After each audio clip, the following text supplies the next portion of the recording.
Okay. All right. Let's do it now. Yeah, Dr. Johnson, you're recognized. Mr. Chair, I'd like to amend the agenda today. It's for the business part of the meeting. Would request to add cases and investigations to the agenda.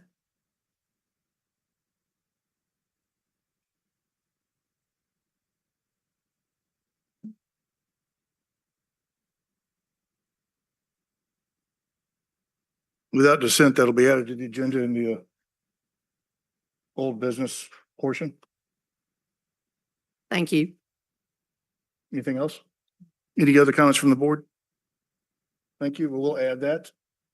We'll begin with cases for possible dismissal. The board has had an opportunity to look at this. Like I said, there are 3 cases that are listed for possible dismissal. One is SEB 2024-130, Cook County buying votes.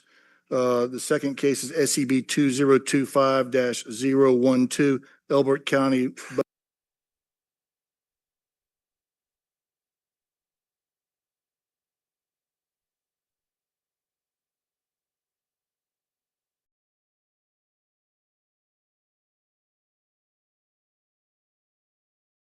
Bowman election incorrect ballot. The third case is SEB 2023-045, Fulton County fraudulent voter registration application from October 2023. Dr. Johnson has also requested dismissal on, this is on page 2 of your agenda, SEB 2024-191, Appling County illegal campaigning. Do any members of the board have any issues about adding that to the cases for dismissal? Are there any questions on the above named cases, and would any member of the board like to hear any of those cases? The chair would entertain a motion at this time on the 4 above named cases. Make a motion that we dismiss the 4 cases. We have a motion to dismiss those 4 above named cases. Is there a second? We have a motion and a second. Any discussion? Hearing no discussion, all those in favor of dismissing case SEB 2024-130, SEB 2025-012, SEB 2023-045, and SEB 2024-191 signify by saying aye. Aye. Any opposition? Hearing no opposition, so move. Those cases have been dismissed.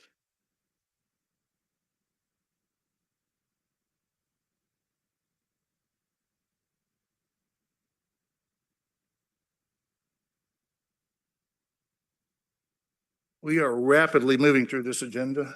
I appreciate that. Next item on the agenda is cases for possible violation. The first one is SEB 2022-005, multi-county. This has to do with dual registration. It is case number 4. There are some statements in the file. Has the board had an opportunity to review this? Mr. Chair, I have reviewed this. This case was requested to be continued by the Secretary of State investigators. I think they're still working on some of the documentation of this multi-county, multi-respondent complaint concerning double registration and double voting. The only question other than a recommendation for continuing this is why this case has taken so long to investigate, because all of these complaints are in reference to the 2020 election or the 2021 runoff election. And we are now in the year 2026 and just having this case brought before the board. And it appears by the investigative report that I'm not sure if the actual election documents have been reviewed and investigated. I think it appears as if only ElectionNet and my voter page was reviewed rather than the actual election documents. And now these election documents are in the hands of the FBI, and we will not be able to complete this investigation until the documents are returned. Any other comments from the board? Mr. Chairman, I noticed that the complaint was made on December the 6th of 2021, and it took a year to even open the case. And as Dr. Johnston said, this is from 2020, and these do concern cases of double voting. I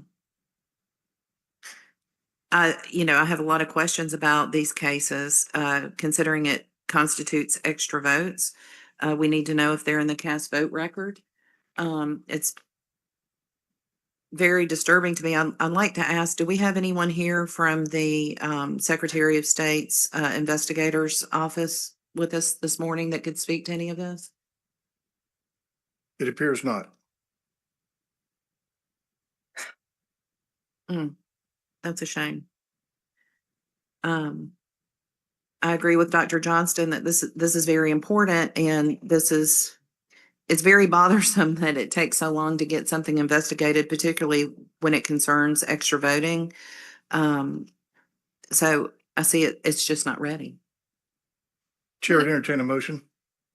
I move that we continue this case. This motion continues. Is there a second? Second. We have a motion and a second. Any discussion? Yes, one further point in this case is that if these allegations of possible double voting are not confirmed, the question is, why in the world are voters giving credit for voting that are in the system?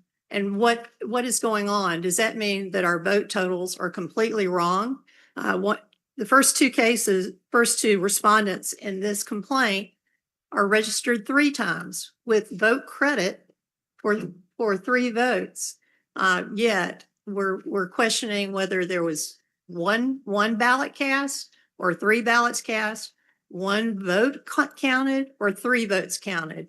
I mean, there's a need for some better accounting and arithmetic, apparently. So this case does need to be continued and investigated thoroughly. We have a motion and a second to continue. Any further discussion? Hearing no discussion, all those in favor of continuing this case signify by saying aye. Aye. Any opposition? Hearing no opposition, so moved. Case SEB 2022-005 will be continued.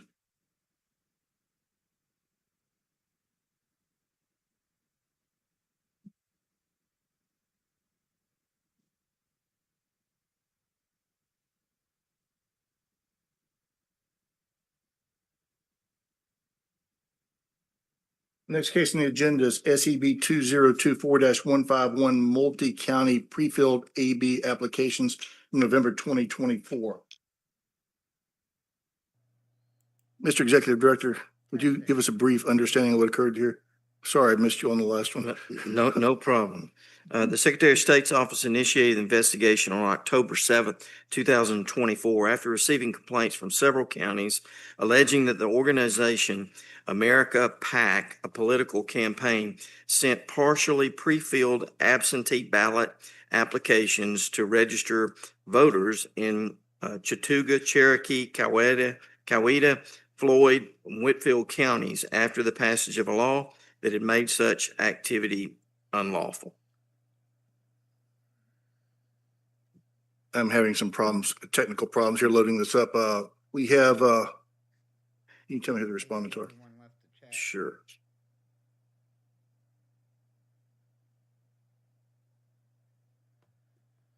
The respondents are Attorney Eric Wang and American PAC. Is Attorney Wang or America PAC, any representatives for America PAC here as a respondent?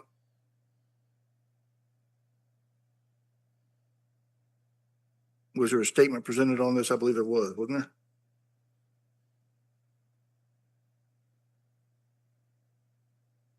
I don't have a statement. No.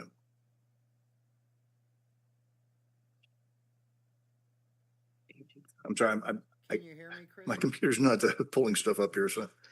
Are any of the complainants here for this case that would like to speak?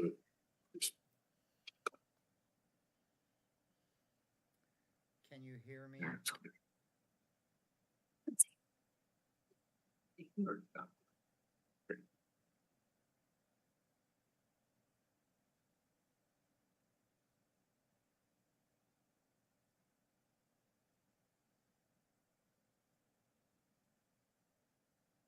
All right, there's no respondents here. There were potential violations as shown of, potential violation of 21-2-381 subsection A1C2. And then, violation of 21-2-381 subsection A1C2. Any comments from the board? The chair would entertain a motion on this case. Mr. Chair, I think that there is evidence to suggest that America PAC is in violation of 21-2-381 when they sent to an elector pre-filled absentee ballot applications in November of 2024, and evidence to suggest that America PAC is in violation of 21-2-381 when they failed to display in a conspicuous location the statutory language. This is not an official government publication and was not provided to you by any government entity, and this is not a ballot. Mr. Chair, I would move that we issue, I'd make a motion that we issue a letter of reprimand to America PAC. We have a motion to issue a letter of reprimand to America PAC. Is there a second? Seconds. We have a motion and a second. Any further discussion? Hearing no further discussion, all those in favor of issuing a letter of reprimand to America PAC signify by saying aye. Aye. Any opposition? Hearing no opposition, so moved. A letter of reprimand will be sent to America PAC on case SCB 2024-151.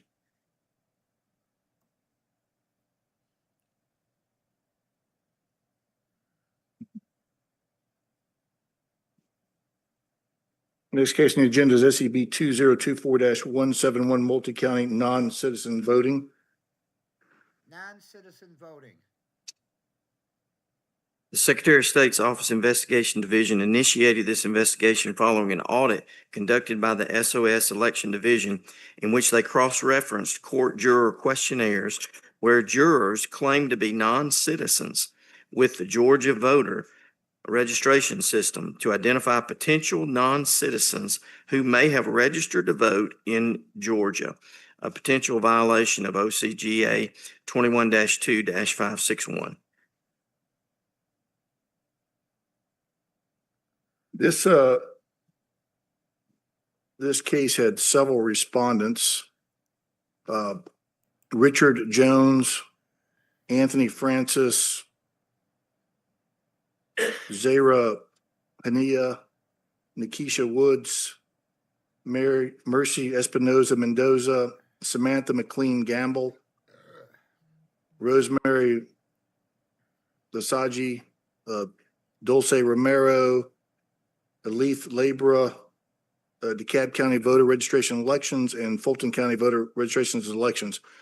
Are there any of those above named individuals here that would like to respond? And also, if you'd come to the podium, also Rocket, how are you? Samantha Gamble, I hope you can hear me. portion of the case was continued to March 18th. So we will not be discussing Ms. Gamble today. If you'd come up, we'll take you one at a time. If you would please, when you come, make sure the microphone is adjusted properly and that you tell us who you are. Okay, and can you who hear me you're okay? representing. Yes, All right, my name is Karen Pashuta. I am the attorney for the Fulton County Board of Registrations and Elections.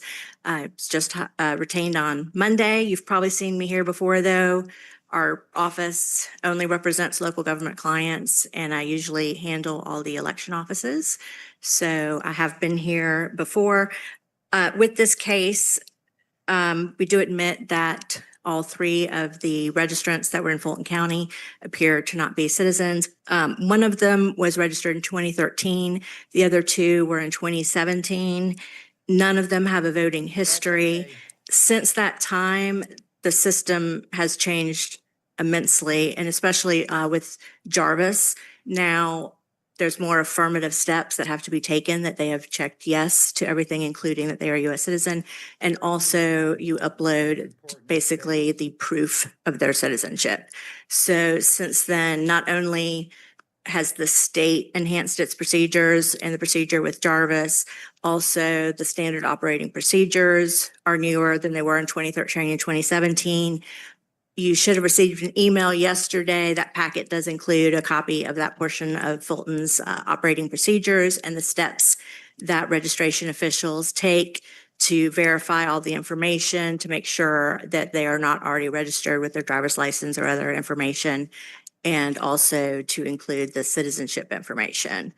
So considering these registrations occurred almost 10 years ago and more than 10 years ago, and that the system itself, both locally and with the state's office, has changed so much, we would ask that it either be dismissed or a letter of instruction be issued. Thank you. Which individual? She discussed. Which individuals in particular are you discussing? Which ones? Which three? That would be the last names, Labra,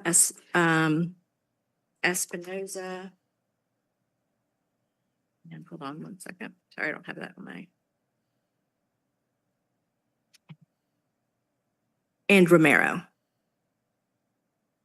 Labra was registered in 2013 and the other two occurred in 2017. And there is no voting history on all three of these. Right, so Mr. Romero never voted. The application was 2017. Labor never voted. The application was 2013. Correct. And the no box was checked on the application when it came to citizenship. That is correct. And the same with Espinoza. Espinoza. It does appear that non-citizen was checked on the application. Again, we acknowledge that these individuals should not have been registered. Our procedures have changed a lot since then. We've, changed our training since then, but also with the new system and the steps, there's many more steps now from the state system, and you also have to upload that proof of citizenship. So the likelihood of it reoccurring is much reduced. Let's deal with DeKalb County and these three individuals first then. No, this is, Fulton County. I'm sorry. What about the others from Fulton? Can I believe you have DeKalb right here. Could I get your name again, please? Karen Pashuta, Could you spell that? Pachuta. Okay. And I have a question.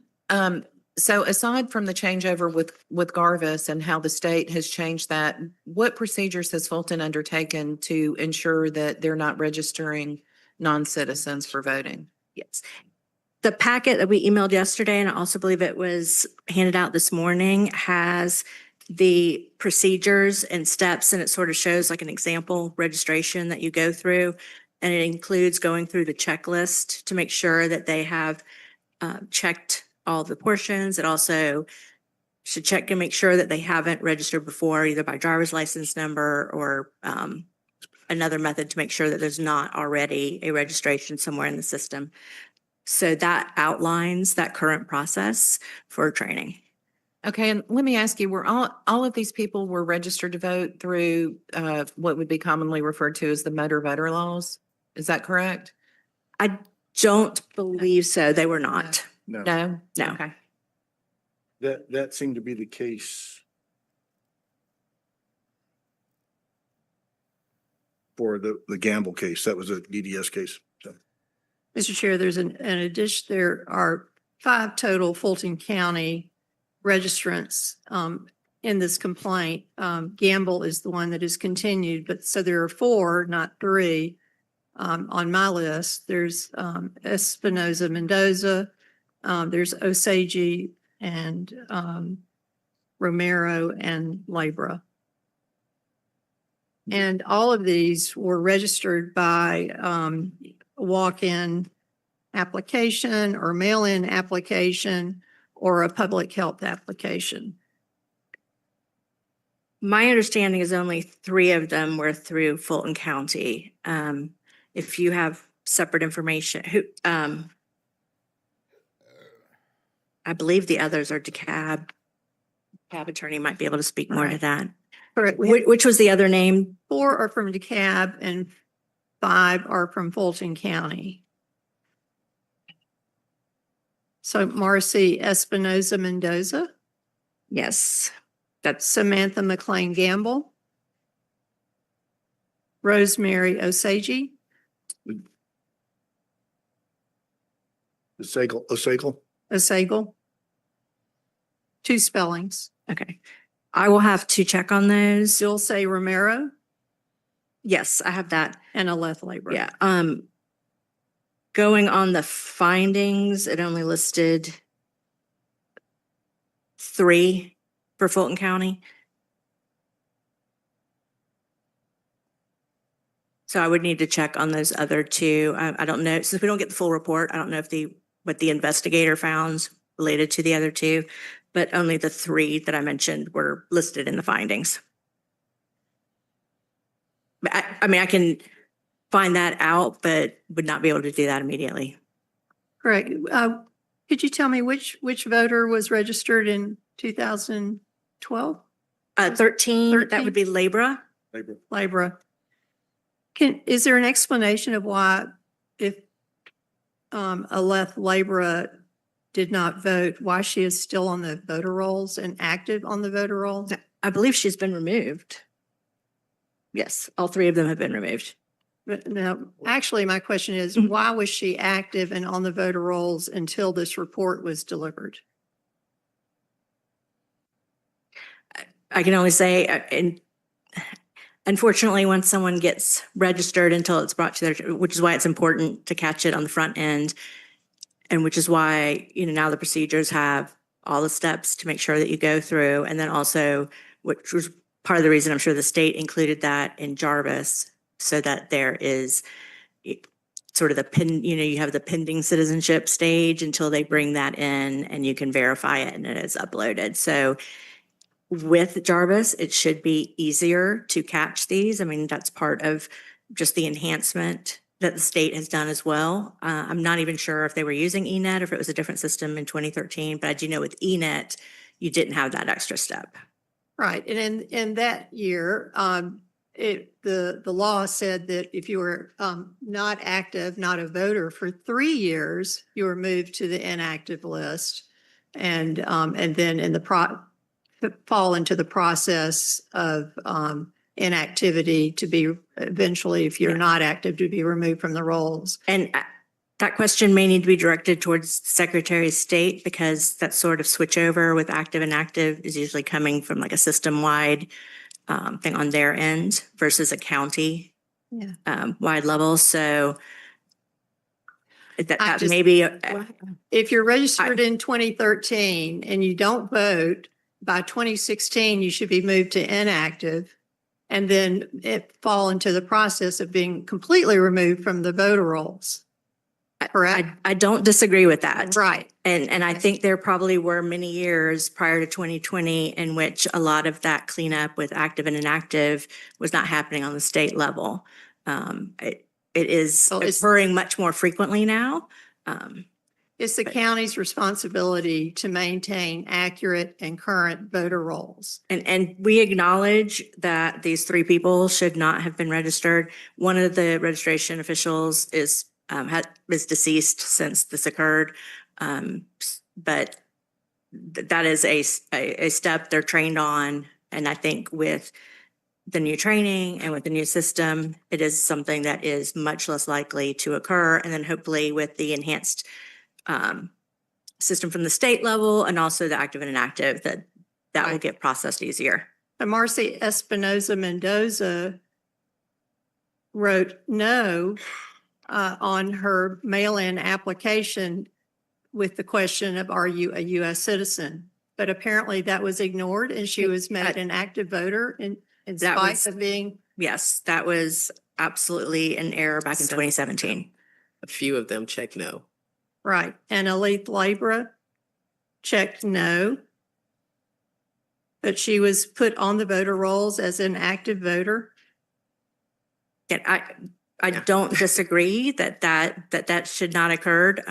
Looking back, 2013 and 2017, it's a little bit hard. I don't know what the training procedures were back then, or the history. One of those poll worker or registration officials is deceased, but hopefully the steps we have taken in the last few years to improve has helped with that. Well, I would hope so, because Fulton County is registered at a point of 115% of citizen voting age population. So they're going in the wrong direction. They were 114% 2 years ago, and now they're 115%. It's no wonder that the Department of Justice would like the voter rolls to review and compare for their accuracy and currency. I have a question. Mhm. In the December, this may be a meeting for, a question for Director Williams. In the meeting in December, we were told that the voter rolls were scrubbed monthly by Fulton County, not the Secretary of State's office. Is that something that's new? They do check for duplicates in that matter. I believe you should have received in January a copy of the policy that handles that. Can you The voter refresh my roll- memory? It would have been, I think, around January 26th, I believe. No, I mean, can you, Yes, we get a lot of sorry. things. IT goes through and at least looks for those duplicates.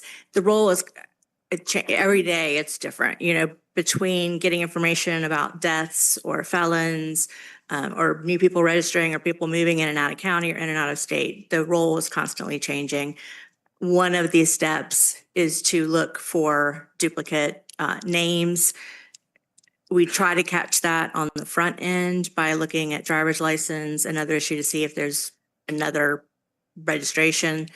Some of the registrations may look like duplicates and it requires staff to sort of look at because it could be a junior and a senior in the same household, but that Correct. I suffix is not on the understand name. duplicate. So there is a process to sort of go through. But again, the role is always changing. There's always work to be done because Yeah. it's such a fluid thing. Yeah, so I'm clear. The scrubbing that Ms. Nadine was referring to is just looking for duplicates, not non-citizens? Okay. Oh, Sure. If you want to. They can there's no explain. way of looking I for don't believe that there is especially if their registration card says they're a non-citizen, that's not a way to check to see if this is a citizen or not? I don't, especially with older paper registrations. I'll let you speak to that a little bit. Good morning, Board. Good My name is Catherine Glenn. I'm the Registration Chief for Fulton County. Currently, Jarvis, we have to verify if they're a citizen and give the source document of that citizenship. In 2013 or 2017, even though these people checked that, it was clerical error. I can't go back and change that. The only way we knew that these people were no longer, that they weren't citizens is through them filling out the survey for the Superior Court that they could not serve on the jury. Mhm. They did nothing wrong. There was a clerical error for Fulton County through the people checked that they were not citizens. So they should not have, they get registered, they get processed so that a letter can be sent through the system, which was ENET. And the same thing with Jarvis. There is a process, we still process them, but we check that they're not citizens, or they go into pending, waiting for documentation. They get an opportunity to supply that. But all of that goes to verifying everything on the application, because some come through mail, some come through Oliver, and then we have to verify that they are citizens currently. Going back to speak to voters still in active status, and they never voted. The Secretary of State does that letter, the confirmations, when people don't vote. They do go into inactive status. Between the transition from ENET to Jarvis, there was a long period of time that those voters were not sent those confirmation letters. We cannot just take them off. They have to go through the process. We have to notify them that we're going to take them off if they have not had any contact or had any voting history or any updates, because you never have to vote. Yeah. You can continue to update your record and never vote. You don't have to. Correct. So this process took 12 years? Is that what the, not you, I know it's not you, so the Secretary of State's office, right? So the Secretary of State's office dropped the ball here. And the reason why they were brought to us today, or we know about this, is because they were still on the voter rolls. So because they are still on, I want to make sure I'm clear. So basically what you're saying is the reason why they were still in the voter rolls, I think they've been removed recently, but they were still in the voter rolls for the past 12 years is because the Secretary of State's office did not do what they were supposed to do. Sarah, they could have updated through when they went to get their driver's license, because non-citizens can have a driver's license. We don't get those from Oh, PDS really? because they've checked that they're not citizens. But when they go, it's potential since they were Yeah. already. There are, I have a lot of Yeah. questions. So- How are non-citizens I know, getting there credit? are- We'll get to that though. Wait. Yeah, I know Oh, they do. You're there, right. there But I are wanna- various ways where people can move to active even without voting, because it relates more to contact with the voter. So if someone goes in and they update their address with DDS, a lot of times that will, even if they've been in inactive status, it kicks them back into active status. And that's just like an automatic thing that Yeah. occurs. There's not an easy way that I know from the county perspective to go through and to be able to verify whether someone is truly a citizen or not, that were registered prior to the change. I don't know if the Secretary of State has access to other databases or something that can run that kind of search. I'm not, I So don't know, but I know basically- from the county perspective, we don't really have a way to do that. So basically, from a state level, there's really there's not a solid way to verify whether a person is a citizen or non-citizen on our voter rolls, Not that the, unless they Right, unless unless they check something their box and say I'm a happens. non-citizen, Yeah, or they get or jury summons. they get some, like say if they get a precinct card, precinct changes to make it a precinct card and they realize, why am I getting this? I'm not, I can't vote. They may call the office.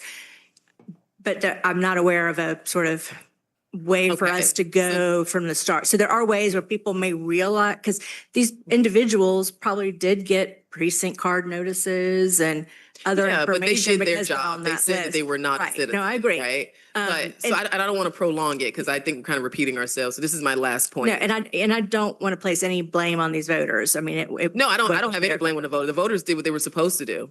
The voters did what they were supposed to do. They did it twice, actually. Yeah. They checked that they're a non-citizen on their registration card. They still were registered. And then they checked that they were a non-citizen when they got their jury summons. Thank God, because now that alerted you all and you were able to address it, which I appreciate. I'm glad you did that.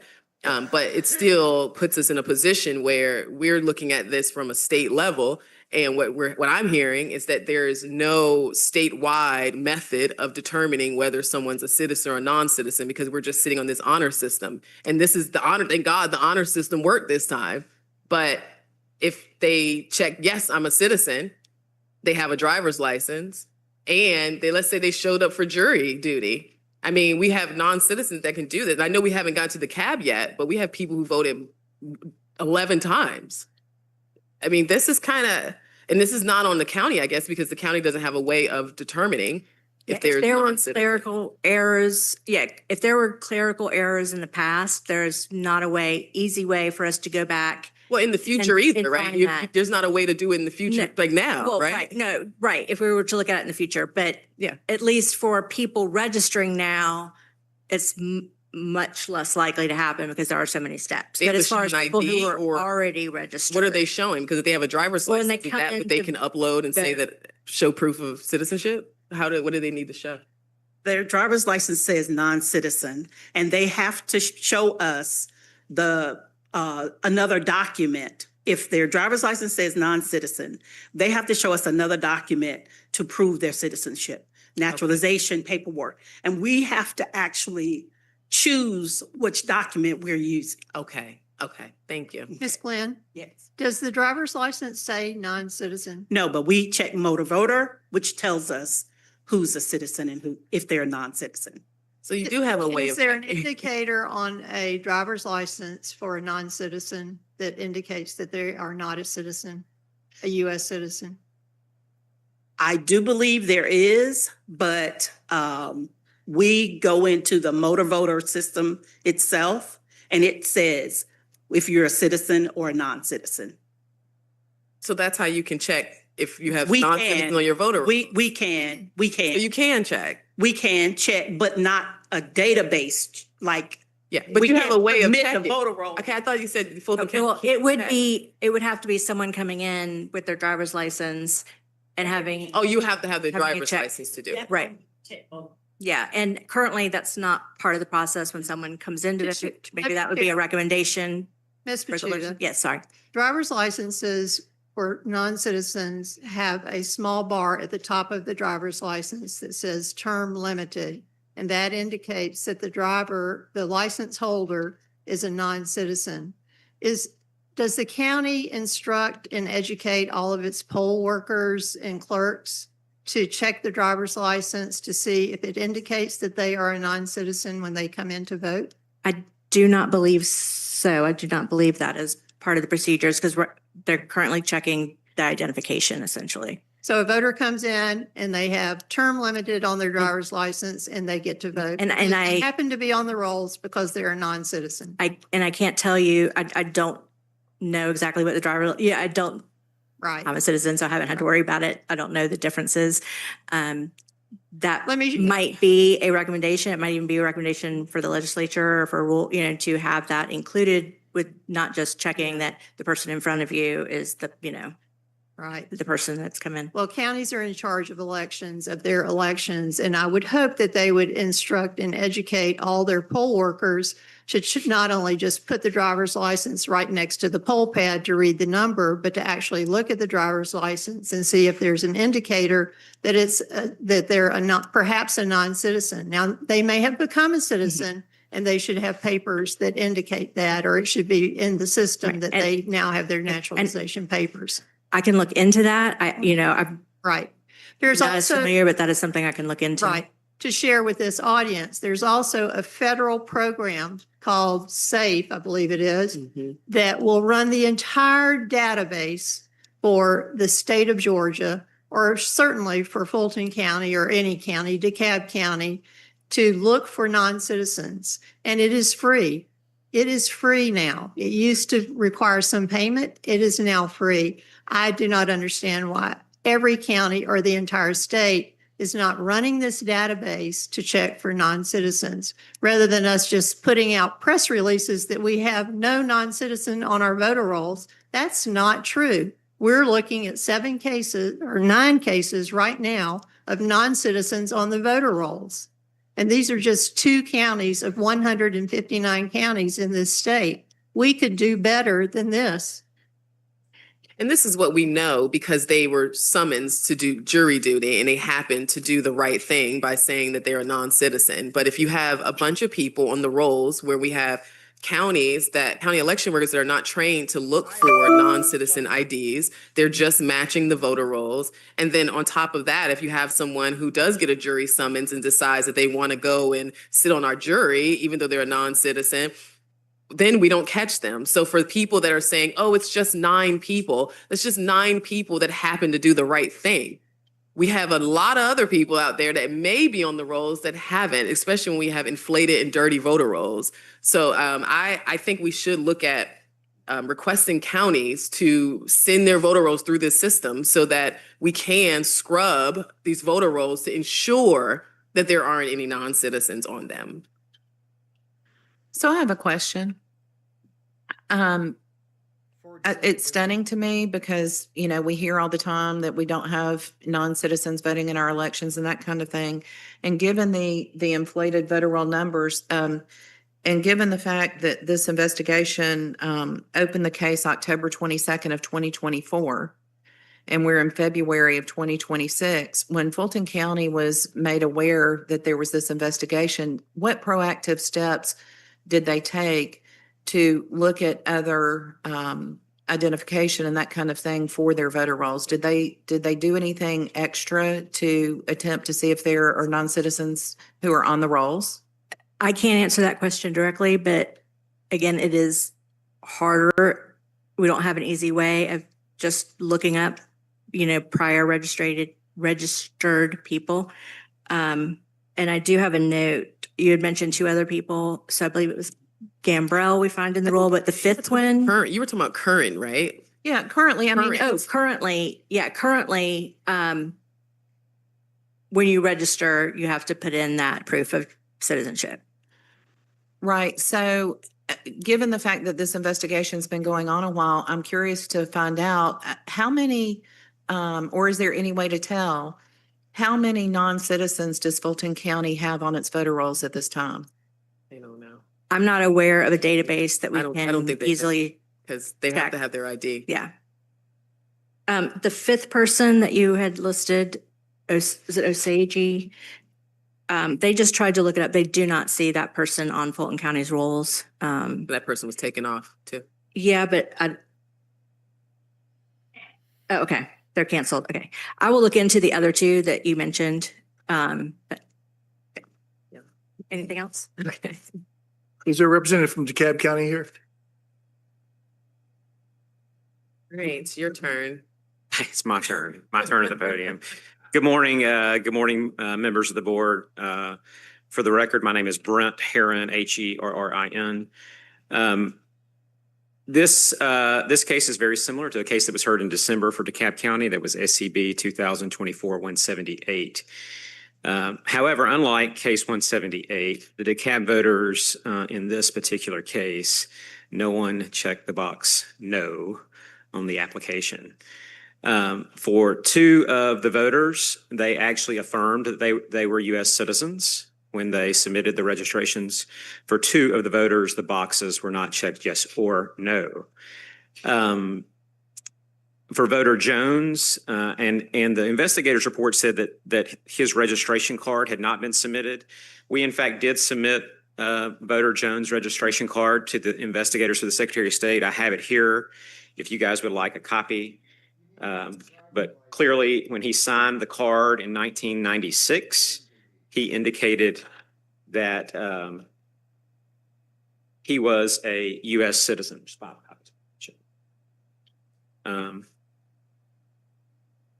With respect to voter Hanea, he indicated that he was a U.S. citizen on his voter registration card. That was a registration that came in by mail. And I guess I should say with respect to voter Jones also, he registered in October of 96, and he voted in numerous elections from 1998 through 2018. And I believe it was when he 11 times, right? I don't know the exact number. I don't have that right here in front of me, but I know he voted in elections from 1998 through 2018. And I think he did go for jury duty, said he was a permanent resident. He was not a citizen, and then stopped voting after that, is my understanding. With the next voter, Hanea, that particular voter sent in a registration card in September of 2020, indicated he was a United States citizen. He has not voted in any election, has no voter participation history. Which one is that? Georgia. Hanea, Hania. Voter Francis submitted a registration card in February of 2020. He did not indicate that he was a United States citizen. He was registered to vote, which was a mistake on the part of DeKalb County. He has no voter history showing that he's voted in any election. Let me ask a question about Hanea. I'm sorry, go back. Yep. The investigator found that they were unable to locate any person with Hanea's name and date of birth. No driver listed in the driver services for this person. Are we sure this person even exists? I don't know that. What I do know is that the registration came in by mail. The registration came in by mail. And so because a driver's license was not sent with it, he was flagged for, if he showed up to vote, he would have to submit proof that he's eligible to vote at the voting precinct. However, he hasn't voted. Apparently he did show up, I guess, at jury duty and said he's not a United States citizen. Again, I don't know. I don't know if that person exists or not. Voter Francis, again, registered in 2020, did not indicate he was a United States citizen, has no voter history showing that he's voted in any election. Voter Woods submitted her registration card in September of 2022. She did not indicate whether or not she was a United States citizen, and she has no voter history showing that she's voted in any election. I will report that when we got this information from the Secretary of State's office, DeKalb County immediately removed these voters from the voter rolls. So they are no longer voters on the voter rolls of DeKalb County. I stand here today and tell you, just like I did in December, that DeKalb County made a mistake in registering 2 of these voters. They should not have been registered, and those are voters Francis and Woods. As I mentioned in the December meeting, as has been common in a number of these older cases that have come up, DeKalb County hired a new elections director in 2022, Keisha Smith. And since Ms. Smith has been hired, she has made significant improvements in the way elections are conducted and administered in DeKalb County. She's implemented additional training and processes, and put processes in place related to registrations. That additional and training includes new standard operating procedures to ensure that registrations don't occur, that these types of registrations don't occur. And that includes an audit. There are at least 2 sets of eyes on every single voter registration application that comes into DeKalb County. So the person that processes it puts it into the system, and then there is someone that is above that person who then reviews to make sure everything that is on that list has been properly entered into the system. So every single registration coming into DeKalb County is audited. I am sure that there will be additional cases that this board has or that may come before this board that predate these additional steps that DeKalb County has put in place. However, we do not expect that there will be future cases since these new processes have been put in place where something like this will occur. As you all know, Ms. Smith runs an efficient office. She has high expectations of her staff, and she demands accountability when people mess up. The individuals that were responsible for registering these, the 2020 and 2022 registrants do no longer work for DeKalb County. I would ask that this body dismiss DeKalb County related to Jones and Hanea because when we got their registration cards, they indicated they were U.S. citizens. With respect to voters Francis and Woods, we would ask for letters of instruction based upon the new procedures and audit processes that have been put in place by DeKalb County to prevent this from happening in the future. I'm sorry, I'm stuck on this Hanea person Sure. or non-person. Do you have the card? Yeah. The registration card? I'd like to see that, please.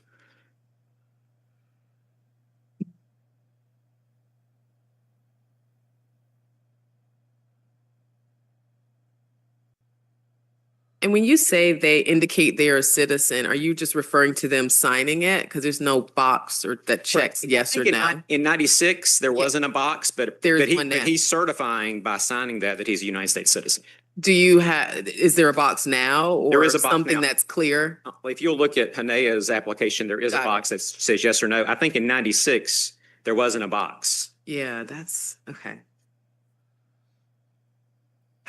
And again, for Mr. Jones, every time you vote in an election, when you sign now the poll pad, you're attesting that you're a United States citizen and eligible to vote. I certainly you hope catch it. What's that? If you catch it. right, I hope the poll clerks are looking at the driver's licenses because about 99% of people that come in to vote provide a driver's license. Possibly one indicator that they may or may not be a U.S. citizen. I have a question. When a new applicant comes in, all 4 of the DeKalb County voters that are in question here, or registrants that are in question, they all registered to vote with handwritten applications, which is interesting. These were not initiated with DDS, although sometimes I think we need to monitor DDS these days. But when a new registrant, a new applicant registers to vote, aren't they put into a pending status until all of the information is verified and checked? I believe that to be correct. And for at least 3 of these voters that were registered in this millennia, they never voted, right? So they would be in a pending status. They have never shown up to vote. With respect to Mr. Jones, who registered again in 1996, 1996 was, I was in college in 1996, so I have no idea what, the matter of fact, that was probably the first election I actually voted in. I have no idea what the processes were back in 1996 for verifying anything. Okay, but if there's a pending application and the action is not taken on that application, then it's rejected after a certain number of days, correct? I don't know the answer to that question. Well, that's what it is in the code book. Okay. I don't know what the practice I is don't know in what the Cat practice- County. I don't know what the practice is, but I don't, Right. I haven't reviewed that part of the procedure. All right. But- So when a voter registers, an applicant registers to vote, are they sent a precinct card to If they're registered to vote, they would be sent a precinct. precinct card? Correct. And the precinct card tells them where their polling place is, correct? And That's correct. information, it confirms the information that they have just registered to vote and the information that's on their registration application. But if there's a ghost voter, say like Hania, and the card comes back, so the precinct card is sent and it is returned as returned mail, isn't that applicant then rejected? Well, I'm not sure there was return mail. He was sent a letter in 2020 after he was registered saying, you didn't supply an ID. And here are the list, when you go to vote for the first time, here are a list of things, of possible things you need to bring to show that you're eligible to vote. That letter was not returned to DeKalb County. So he did not provide the ID. Correct. And so why wasn't he rejected as the applicant?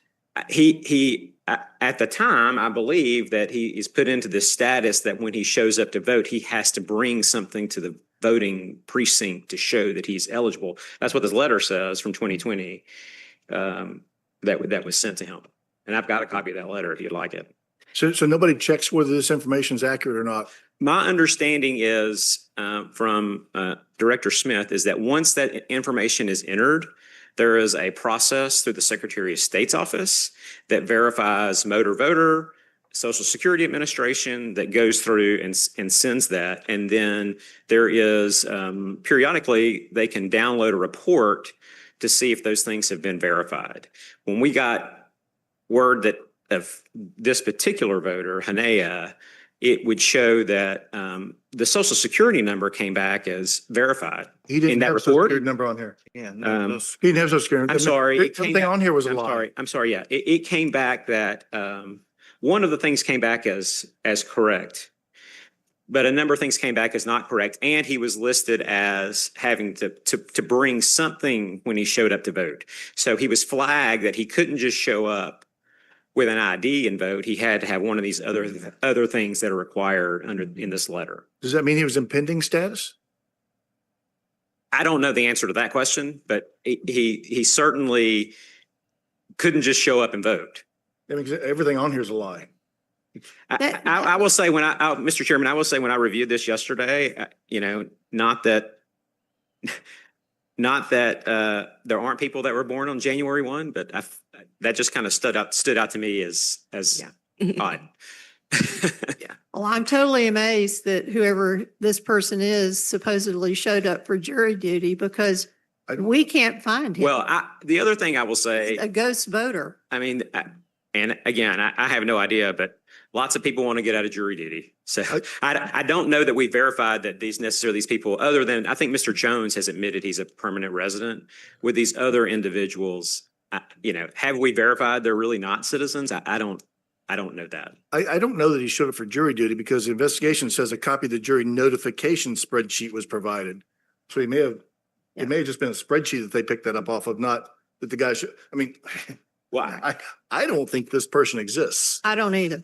So Could be. And he's not on the voter rolls anymore, if he does exist.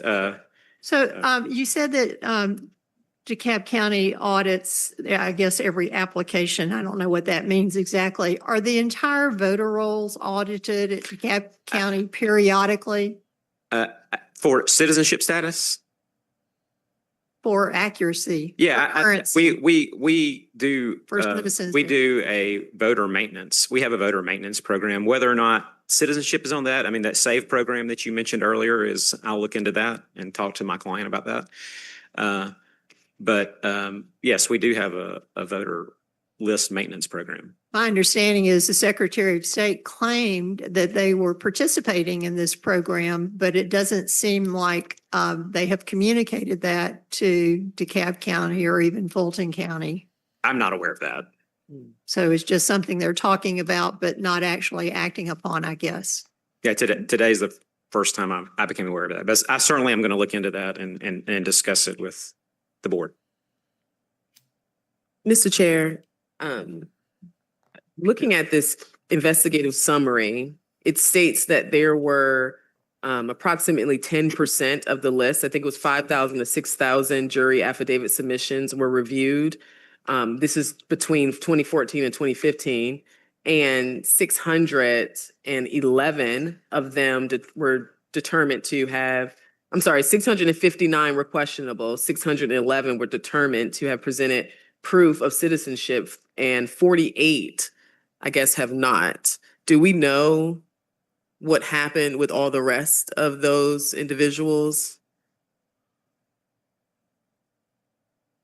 Is that something we might want to find out, is where are the rest of them? Because I know you only have a handful, Fulton has a handful, but that's certainly not the full 48. That's just 2014 to 2015. So I think we should ask the SOS investigators for an update on the remaining individuals.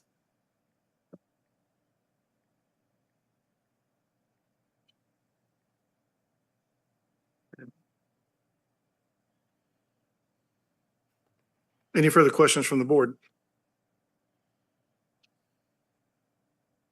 Sorry, may I speak again, please?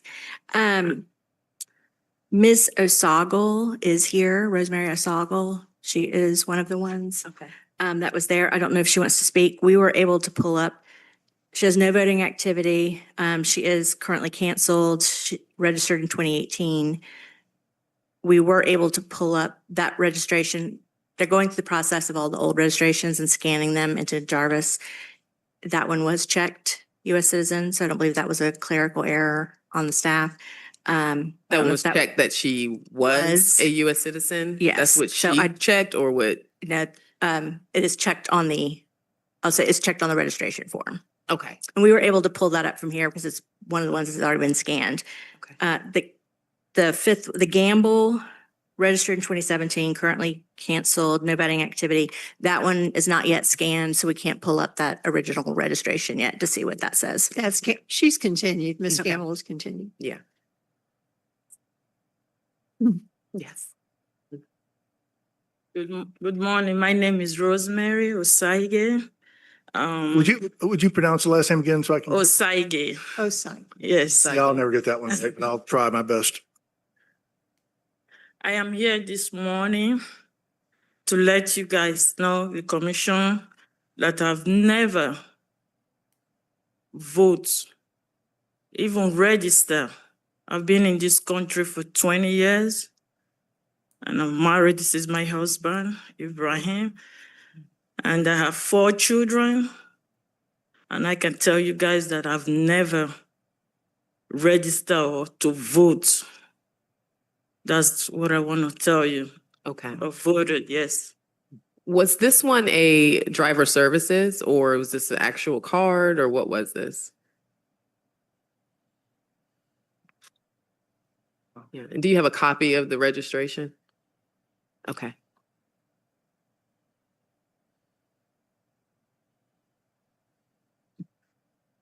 We just pulled it up. It looks like it's a mail-in card. I mean, I will say it's very tiny print.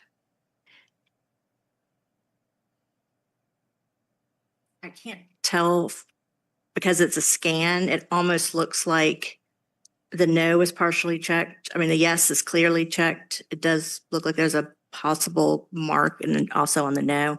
I mean, I can show this to you, but The investigator's report. I mean, it's very states clear that that a yes. mail-in application was submitted. It was Can I see it?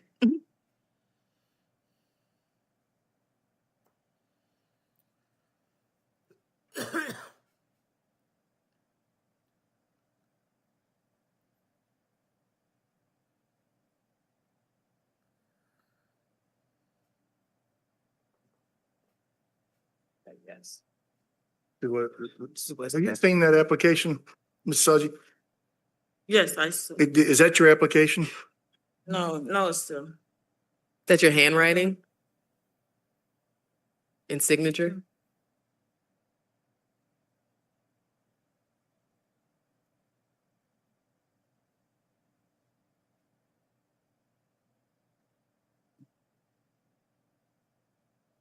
There's another point.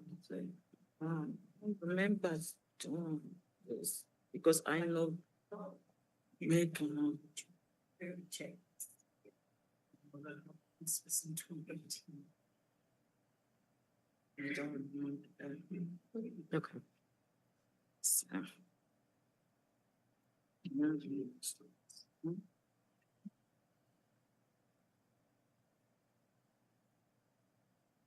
Okay. There is no voting history voter. Pardon me? There is no voting history, so she has never voted. Right, but she was, it looks like you have a driver's license, correct? Yes. And so she was activated with the DDS once again. Verification, yeah. Okay. Thank you. Thank you.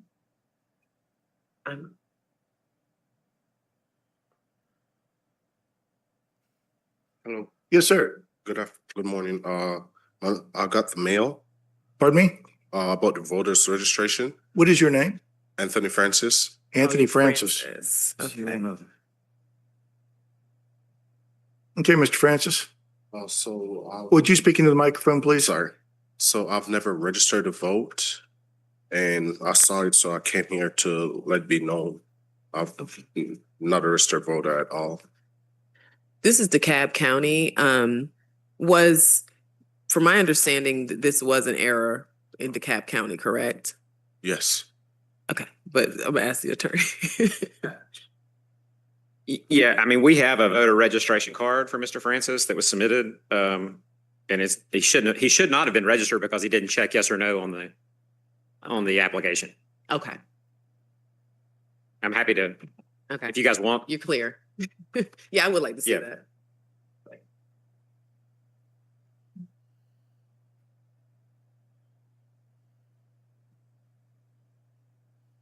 Mr. Francis, is that your application? And your signature? I do not sign my signature this way. You did not fill out that application? No. Is there anything else on the card that it's not correct?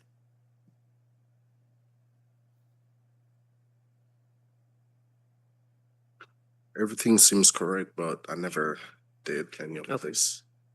Did someone fill out an application for you, Mr. Francis? Not by my knowledge. Is the address correct on this?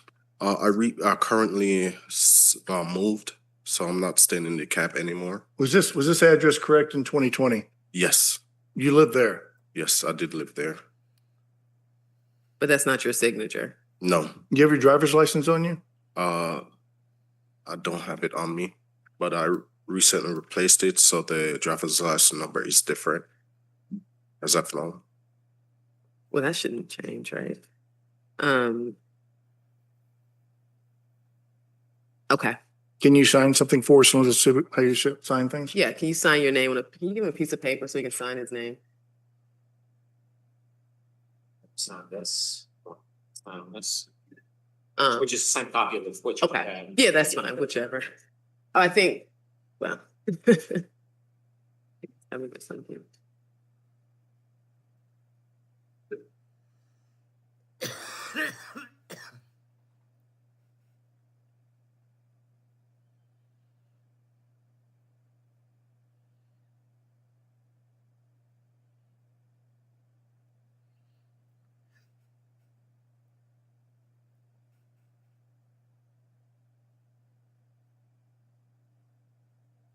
They will be deported.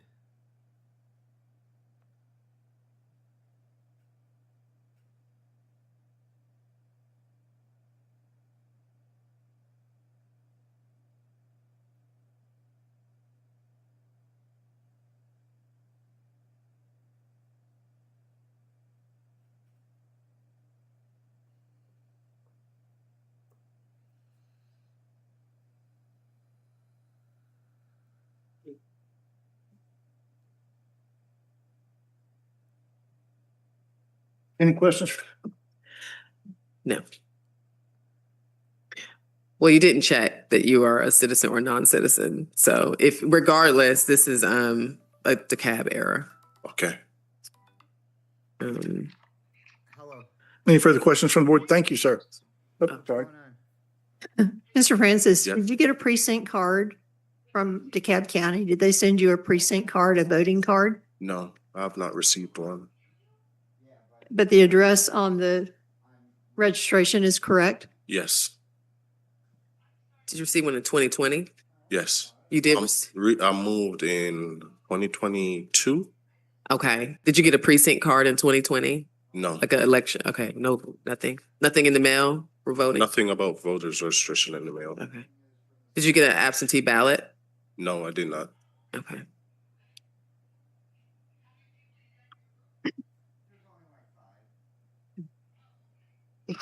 Any further questions from the board? I have a quick question. Mr. Heron, do you know in this situation for DeKalb County, if a voter doesn't check yes or no, are they automatically registered anyway? They should not be registered to vote if they don't check yes or no. We should be contacting the voter to verify their citizenship.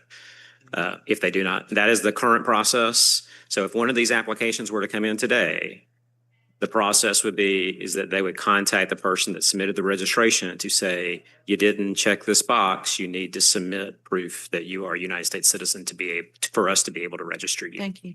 Mr. Francis, do you recall if anyone ever contacted you? I do not. You don't recall or they did not? Never voted. I never got no call anything about Okay. for being voted. Thank you. And just to clarify, that was not the process in 2020, Right, but that I is the understand. process today. Got it. Okay. Thank you for coming and clearing your name. Okay, thank you.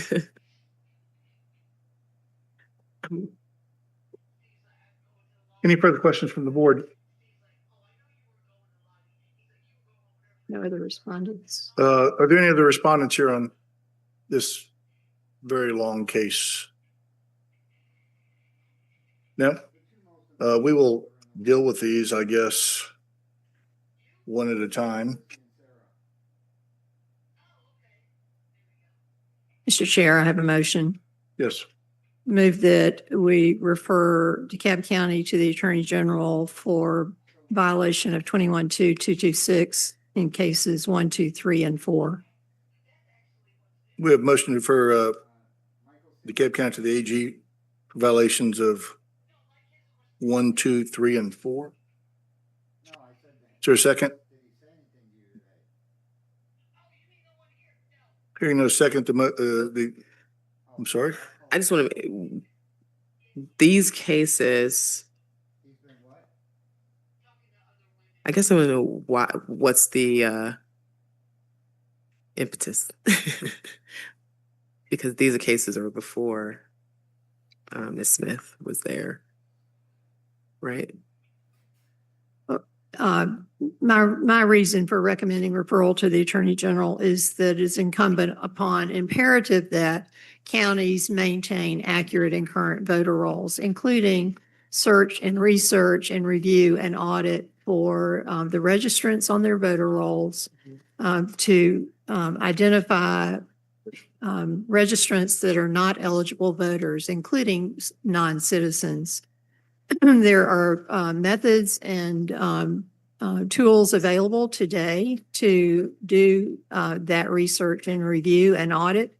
And and both of these counties are registered over 100% of the citizen voting age population, which suggests to me that they are not adequately maintaining current and accurate voter rolls as is required by the National Voter Registration Act. With that said, okay. I have no problem seconding that motion. We have motion and second. Any further discussion? Hearing no further discussion, all those in favor signify by saying aye. Aye. Any opposition? Hearing no opposition, Yeah, there better so not be. moved by a vote of 3-0. But for some reason, they can't hear me in the room.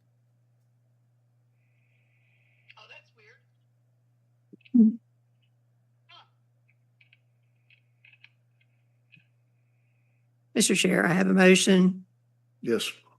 regarding Fulton County. I recommend referral to the Attorney General for cases 5, 7, 8, and 9 for the same reasons.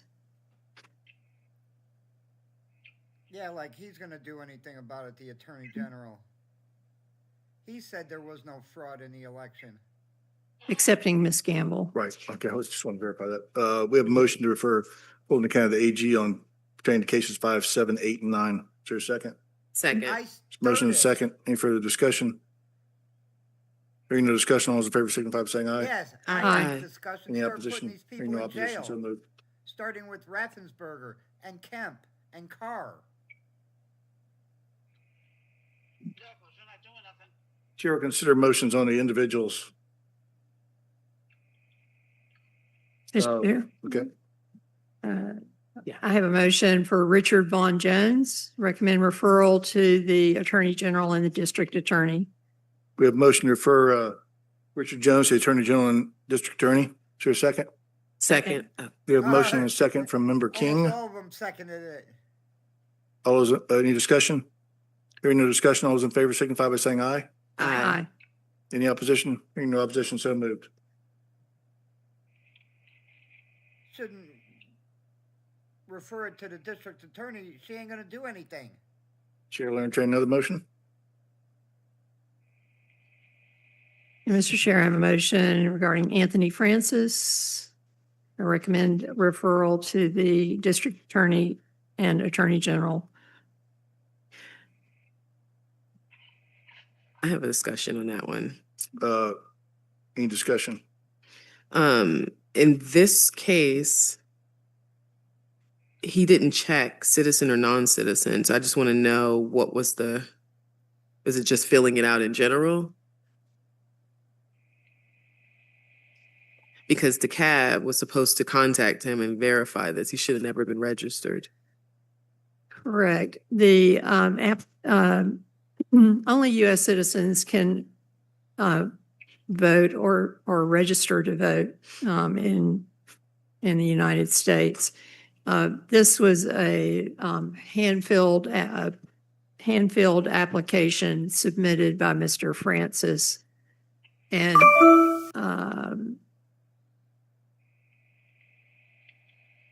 it says, I affirm that I am eligible to vote in Georgia. He did not check the yes or no application. Yeah, I have some concerns because I feel like there's a lot of similarities to me between what I see on Anthony Francis's application and Mr. Ania, whether he exists or not, with the numbers. Mr. Francis has said that he didn't even fill out any application, Right. and his signature didn't really match what, Oh, look, I thought it matched. no, well, I mean, it was similar. you have the signature? Yeah.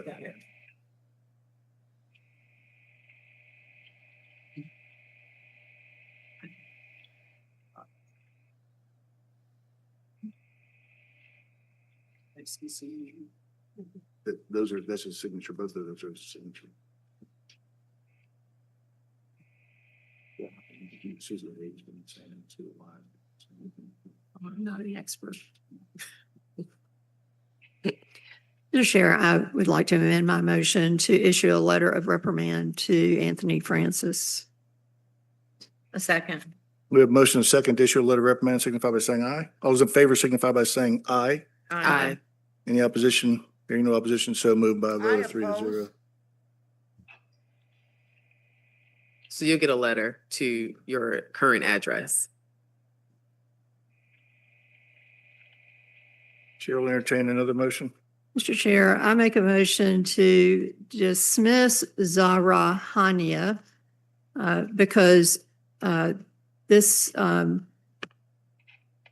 person cannot be located. There appears to be no such person, and would suggest that this is a ghost registrant or ghost, I guess they tried to vote, they'd be a ghost voter. There's no point in sending a letter to somebody that we can't find. We have motion to dismiss Mr. Hania. Is there a second? Second. We have a motion and a second. Any discussion? Hearing no discussion, all those in favor signify by saying aye. Aye. Aye. Any opposition? Hearing no opposition, so moved. Mr. Hania will be dismissed if he exists. Chair will entertain another motion.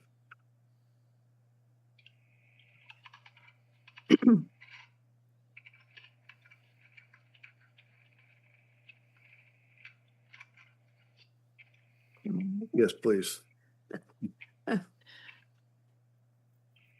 Mr. Chair, I make a motion that we refer Nikisha Woods to the Attorney General for violation of 21-216. That's voter fraud.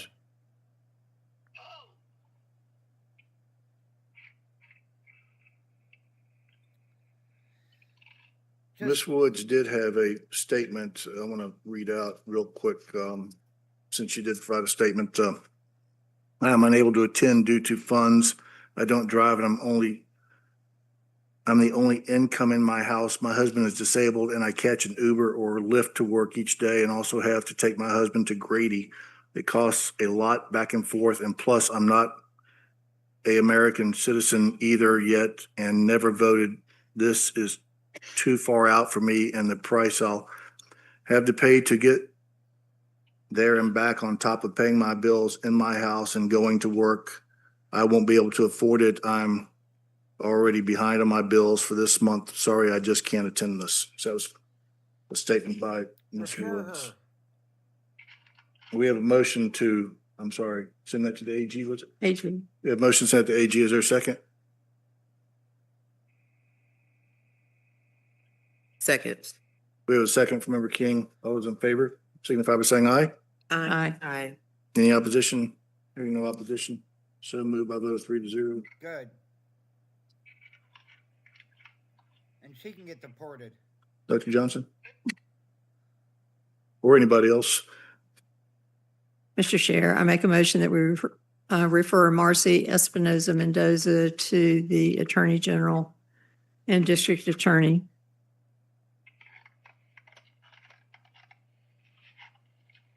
Mr. Chair, I amend that to refer to the Attorney General only. A second. We have a motion and a second to refer Ms. Espinoza Mendoza Fannie Willis ain't gonna do nothing? to the Attorney General. Any discussion? Hearing no discussion, all those in favor signify by saying aye. Aye. Any opposition? Hearing no opposition, so moved.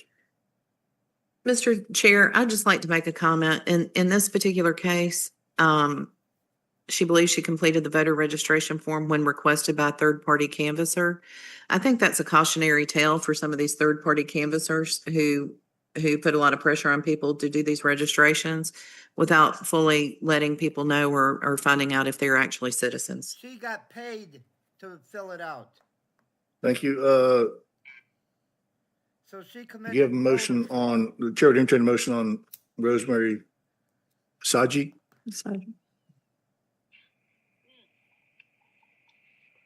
Mr. Chair, I move that we refer Rosemary Saji to the Attorney General for violation of 21-216. Yes.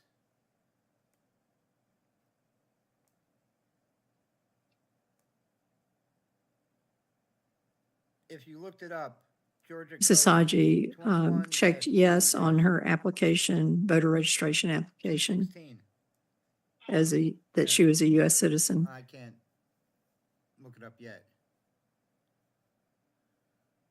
We have a motion to refer Mrs. Saji to the Attorney General. there a second? Second. We have motion and second. Any discussion?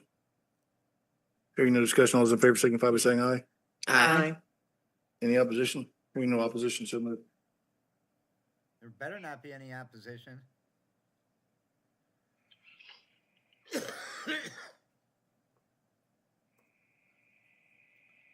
The chair to entertain a motion on Mr. Romero or is it Ms. This Romero? state election board, they're not playing around. Mr. Chair, I move that we refer Dulce Romero to the Attorney General for violation of 21-2216. We have motion to refer Dulce Romero to the Attorney General. Is there a second? Second. We have motion and second. Any discussion? Hearing no discussion, all those in favor signify by saying aye. Aye. Any opposition? Hearing no opposition, so moved. I wish I'd have known that was going on today. I would have made up a sign and been in there.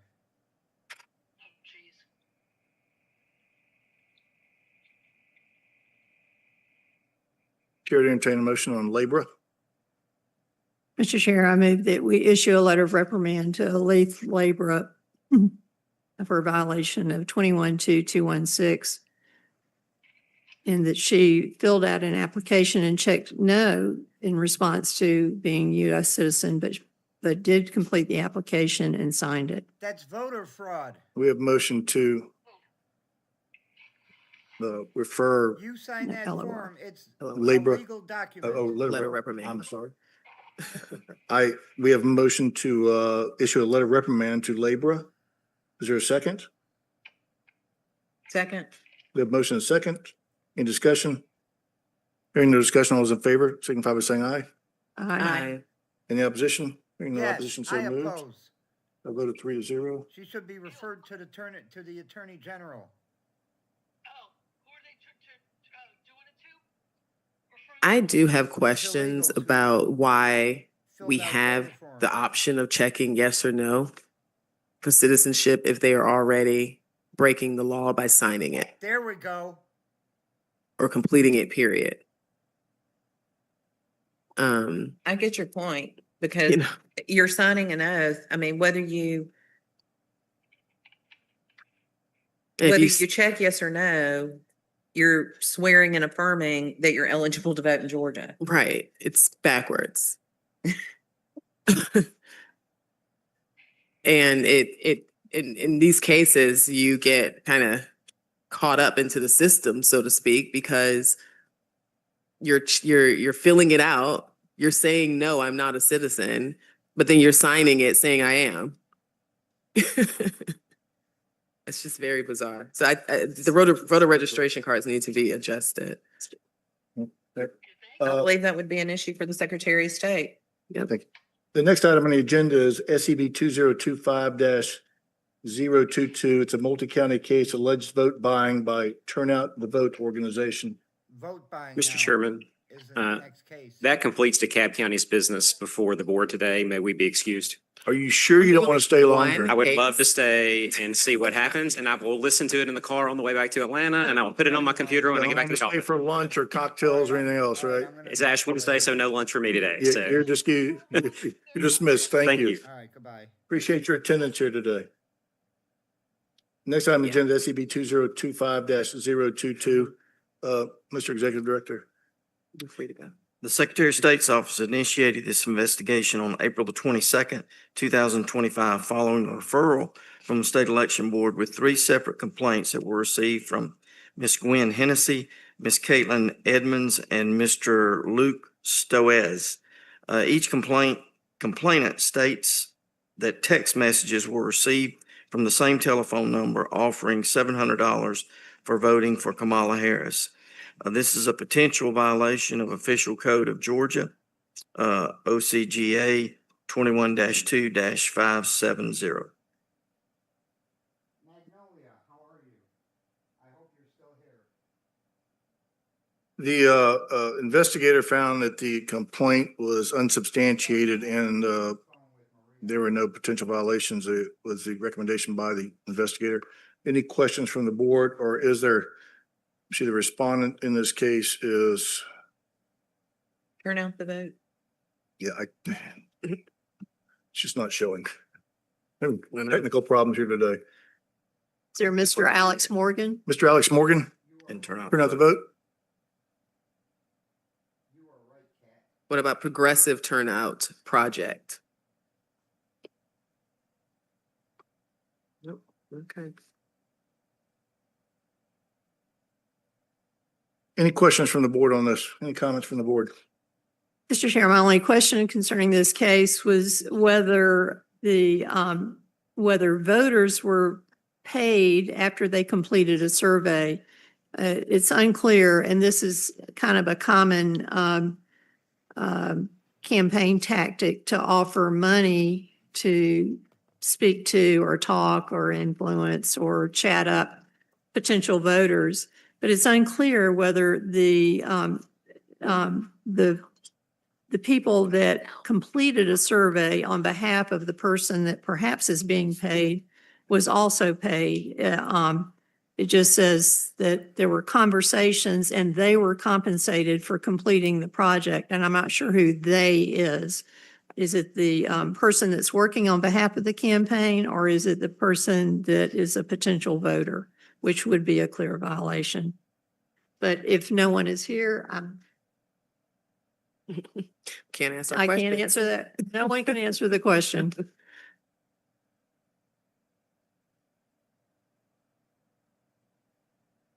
The chair would entertain a motion on this case. There's no further questions.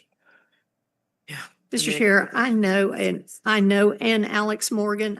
I do not know if this is the Alex Morgan, but in an abundance of caution, I'll recuse myself from any motion or vote.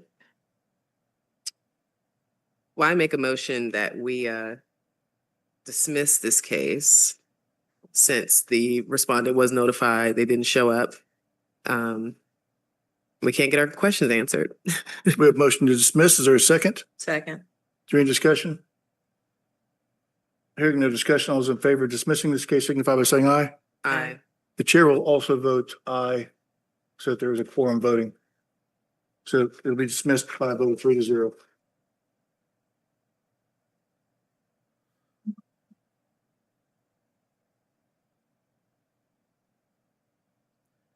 So they dismiss it because no one showed up. Chair would kindly ask for a 5-minute break. Yes. So moved. Without dissent, we will have a 5-minute break, just a quick break, and get back to this. Thank you. Thank you.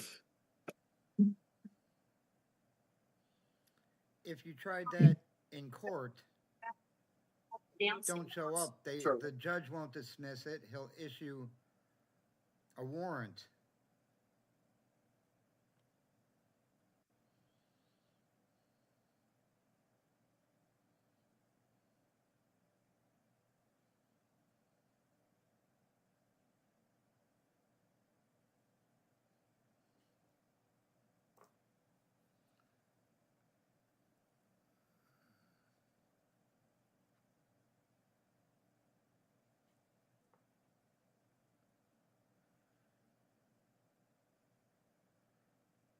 Let's get past the 5-minute break.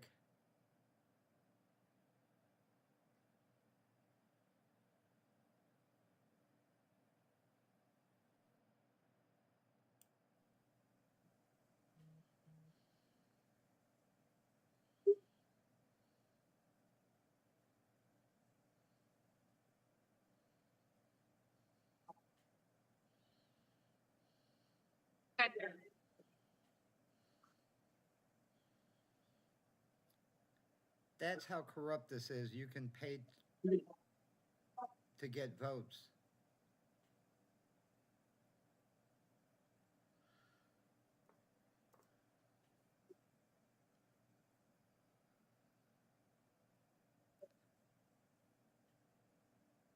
So thank you. Thank you. Right here. Let's go.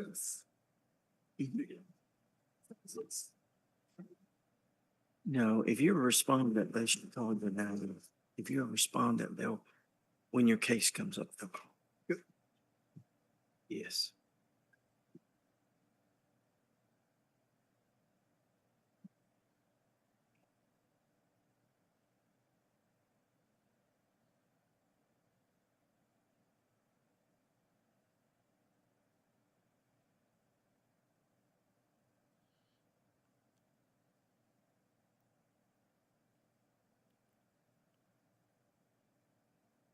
State Election Board is now back in session. The next item on the agenda is SEB 2024-165 Ware County illegal campaigning and photograph of ballots. The Office of the Secretary of State received the following complaint allegation concerning the November 5th, 2024 general election in Ware County, Georgia. Ware County Election Supervisor Carlos Nelson reported 3 incidents that occurred during the advanced voting period at the Ware County Elections Office in Waycross, Georgia. In the first incident, Mr. Nelson stated that on 10/15/24, a voter was caught taking a picture of their ballot while inside the voting area. The voter was identified.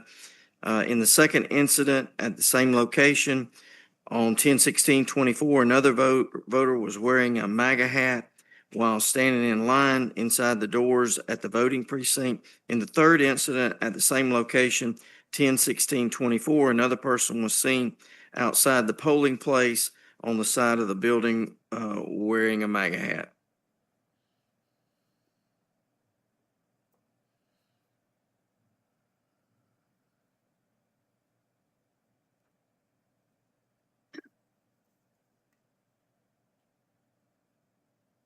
Is Malcolm Brady or Benny Altman present?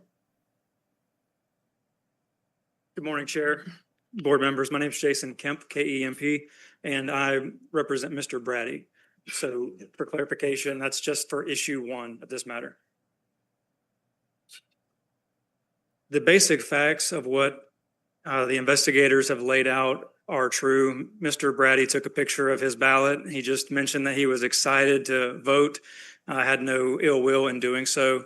As the board members know, the primary intent of that law is to make sure that people aren't selling their votes and demonstrating proof that they voted a certain way in order to receive payment. That was not at issue here at all. In fact, Mr. Brady deleted that photo before he even left the precinct. He's not been in any trouble before. He's an elderly man and he is quite anxious about what this board decides today. We respectfully request a letter of instruction, and as he mentioned to me, you'll never hear his name again. Thank you. And again, that's just issue 1 for this matter. Mr. Chair, I have a motion. Yes, Dr. Johnson. I move that we dismiss allegation 1, Mr. Brady.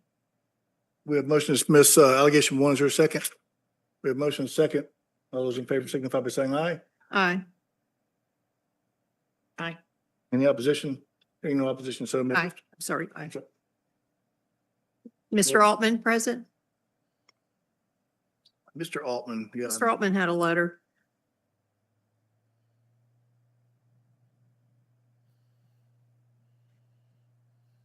Let me read this letter real quick from Mr. Altman. You don't need to. No? Is there a motion?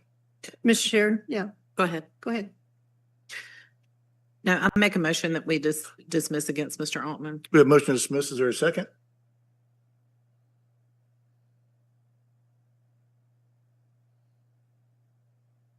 Hearing no second, the chair will consider another motion.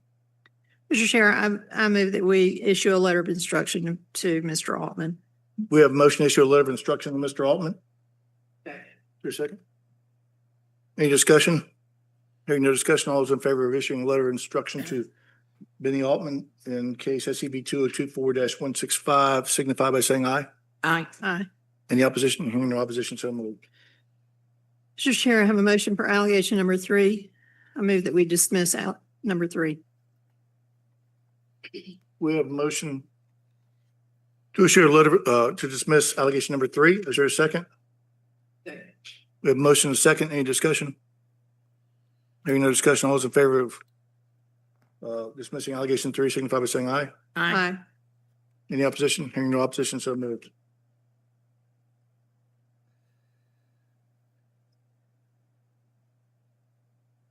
Hello, James.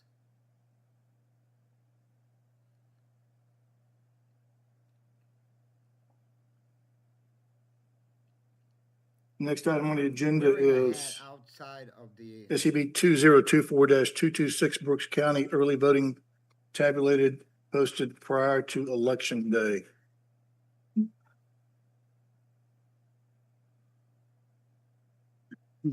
wearing a hat outside of the polling place. Someone from Brooks County present? So, let me Let me just read the complaint real quick. The complaint, the Secretary of State's office received the following complaint concerning the November 5th, 2024 general election in Brooks County. Tabulation tape was made public for public viewing following the conclusion of early voting on November 5th. The respondent is election supervisor from Quitman, Georgia, or the Brooks County Board of Elections and Registration. Is there a respondent here? Yes, Chairman, board members, Jason Kemp. I'm here for all the respondents in this case. So the early voting tabulation was done on a Friday and posted erroneously as if it were the final. Our investigation, and I believe the investigation of the state also, was that this was just done in error, although it's frustrating that we could not figure out who actually posted those tapes, because that is a big deal to us. So in order to address this, anybody who was involved there that day is not going to be welcomed back to work as poll workers or volunteers. Also, obviously they're training on this issue now. They're making sure that people understand this very simple concept that early voting tabulation is not final. It's not to be posted. And just as a broader measure, the county has a new county administrator, and the board is laser focused on the Board of Elections. And I have a copy of it here with me. There's a bill that's going to be introduced probably today.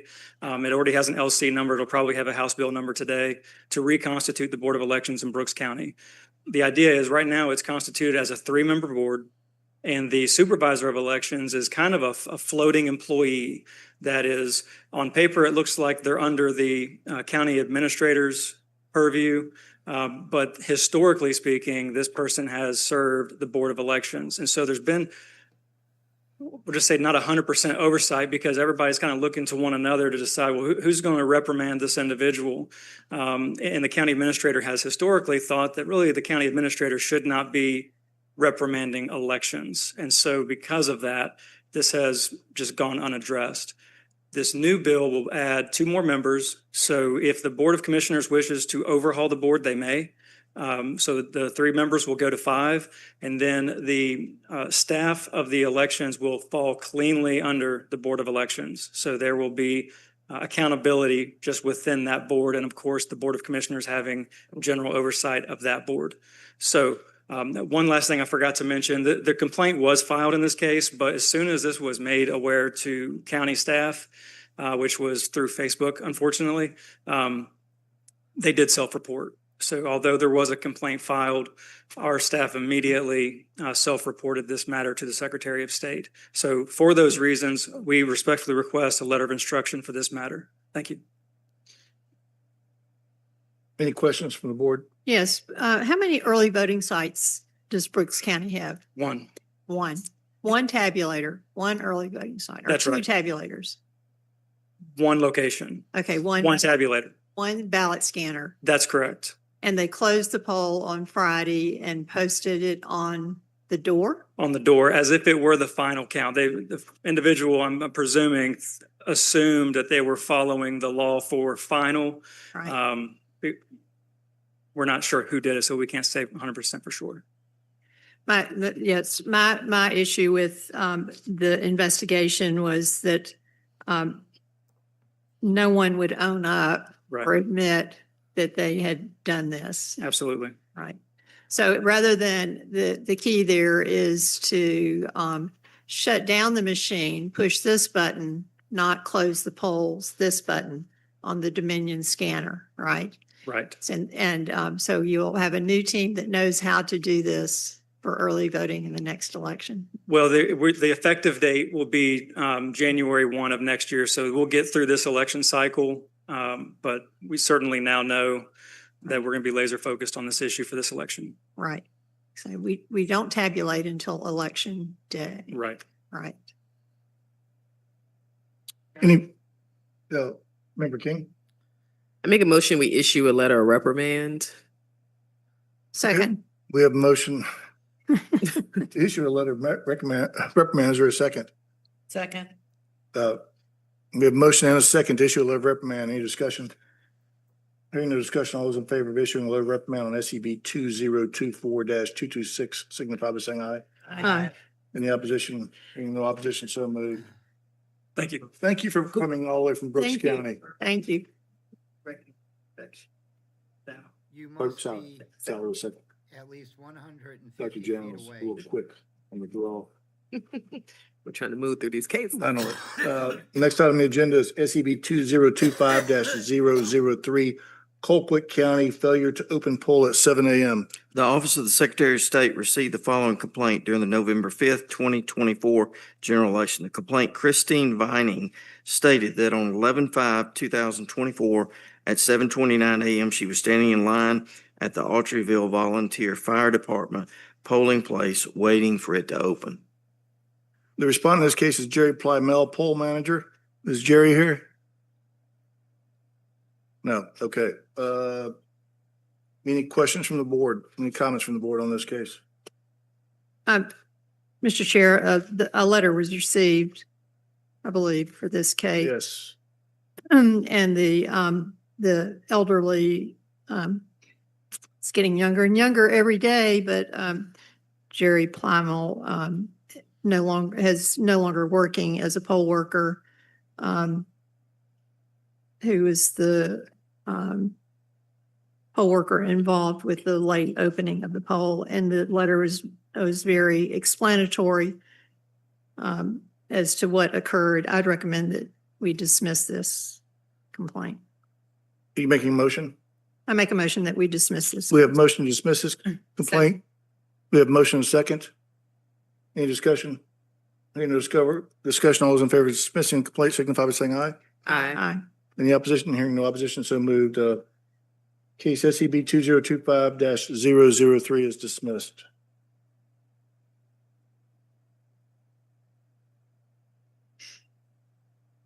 Next item on the agenda is SEB 2023-097, Bacon County, City of Alma, miscellaneous. The Office of Secretary of State received the following complaints during November 7th, 2023 general municipal election held in Alma, Georgia. And then it lists about 7 there.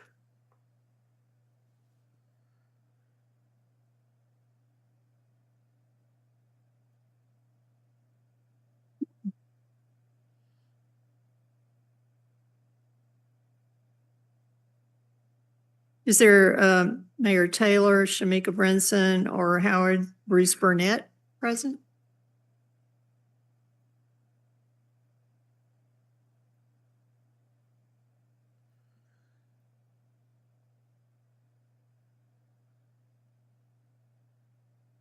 There are 3 potential violations listed in one for Howard Bruce Barnett, violated 21-2-218C, address change and corrections.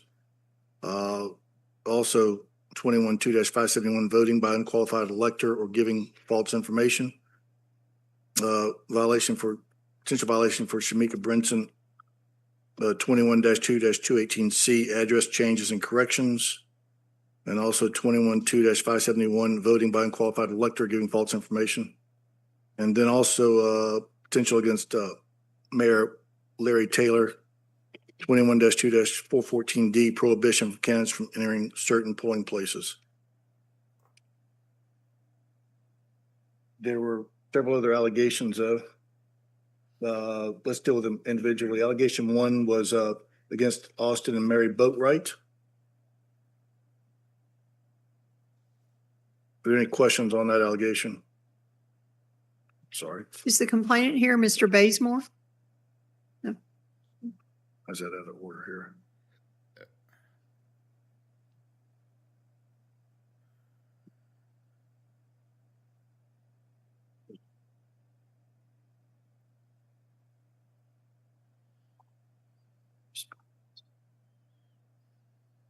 Oh, I'm sorry.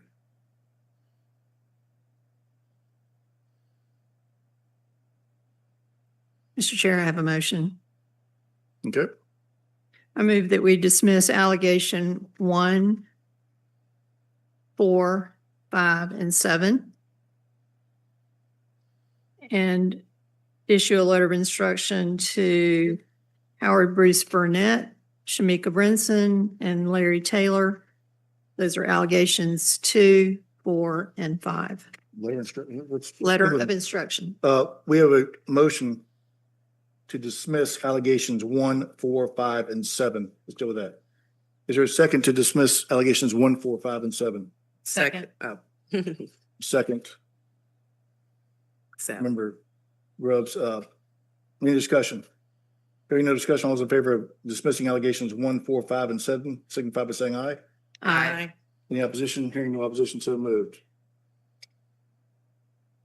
Wait, you said 1, 4, 5, I mean, and 1, 7. 3, wait, One, dismiss, 1, 3. 4, Jerry Smith. Dismiss 1, Boatright. 4, Jerry Smith. 5, use of municipal employees to assist in a campaign, and 7, Dawson Dial and Megan Dial. Okay, now what's your, another motion? Mr. Chair, I make a motion that we issue a letter of instruction to Howard Bruce Burnett. We have a motion to issue a letter of instruction on allegation number 2 to Howard Burnett. Is there a second? Second. We have a motion and a second. Any discussion? Hearing no discussion, all those in favor signify by saying aye. Aye. Aye. Any opposition? Hearing no Mis- opposition- Mr. Chair, that's for violation of 21-2571. Yes, Okay. motion carries 3-0. Mr. Chair, I have a motion. Issue a letter of instruction to Shamika Brinson for violation of 21-2571, voting by unqualified elector. Second.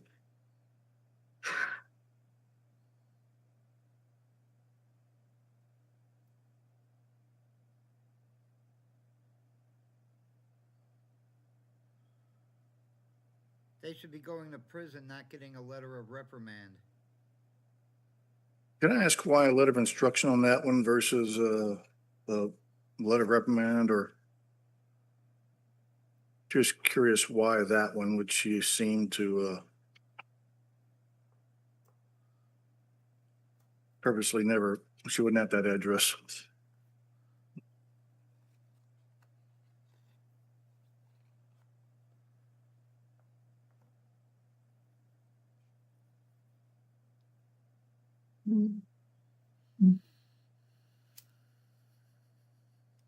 Would you like to discuss that more? Well, I mean, Shamika Brinson never was a resident of that address. It was her mother that lived there. But she moved out in 2017. Shamika was never listed as an adult resident on her mother's lease.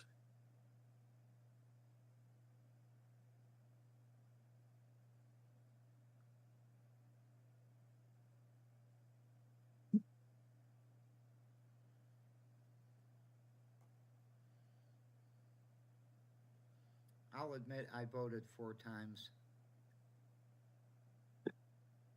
Are you suggesting it should be a letter of reprimand? Yeah, I think she was using the wrong address for her voter. Mr. Chair, I'll withdraw my motion. I mean, I would, you know, I thought this one should go to the AG actually, in my notes, but the chair will consider a motion. I did have the AG on my notes as well for her. Chair would consider a motion Yeah. on, So I make a motion that we send Shamika Brinson to the AG's office. we have a motion to send allegation number 3, Shamika Brinson, to the AG. Is there a second? I'll second. We have a motion and a second. Any further discussion? All those in favor signify by saying aye. Aye. Dr. John? Aye. Any opposition? Hearing no opposition, so moved. Shamika Brinson will be sent to the AG. And then the last one is allegation number 6, Mayor Taylor. Did we already do Howard? Uh, You want to take care of Howard? Yeah, we did 1, 2, 3, 4, 5. Now we're number 6. It's, We do have a letter from Mayor Taylor. Okay.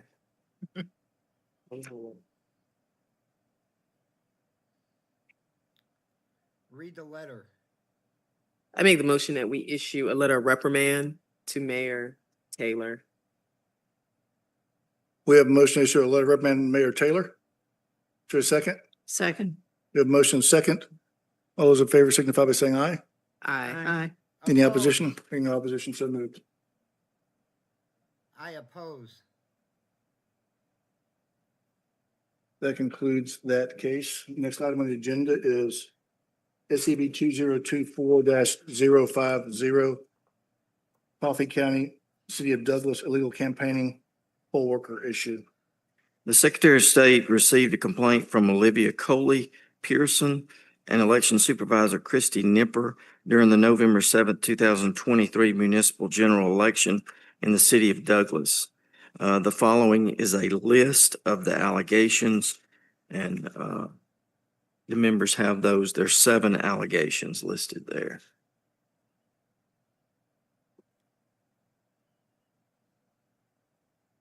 Do we have anyone that wants to speak or? The respondents are Russell Lachey Johnson, Deborah Christie Nipper, Coffee County Election Supervisor, and Coffee County Board of Elections and Administration. Anybody here to speak on this case?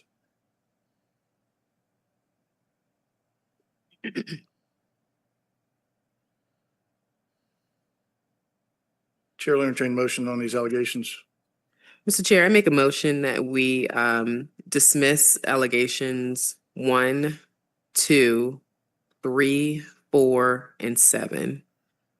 We have a motion to dismiss allegations 1, 2, 3, 4, and 7. Is there a second? Second. We have motion and second. Any discussion? Hearing no discussion, all those in favor signify by saying aye. Aye. Aye. Any opposition? Hearing no opposition, so moved. 1, 2, 3, 4, and 7 are dismissed. You are never allowed in here under any of your names. Chair will entertain a motion on allegation number 5.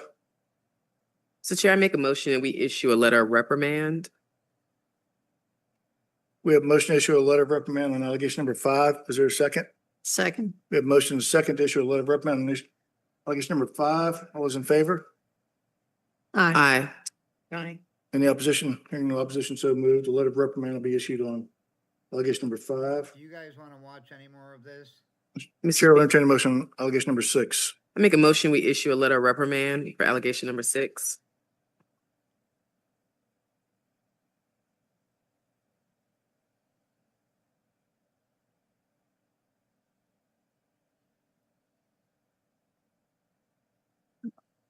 My,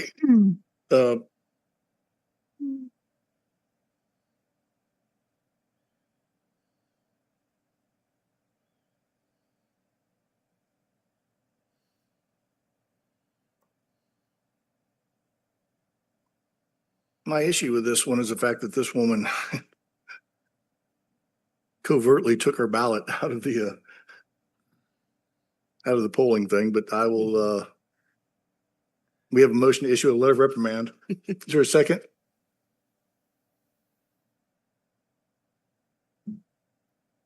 I'll second that. We have a motion and a second to issue a letter of reprimand on allegation number 6.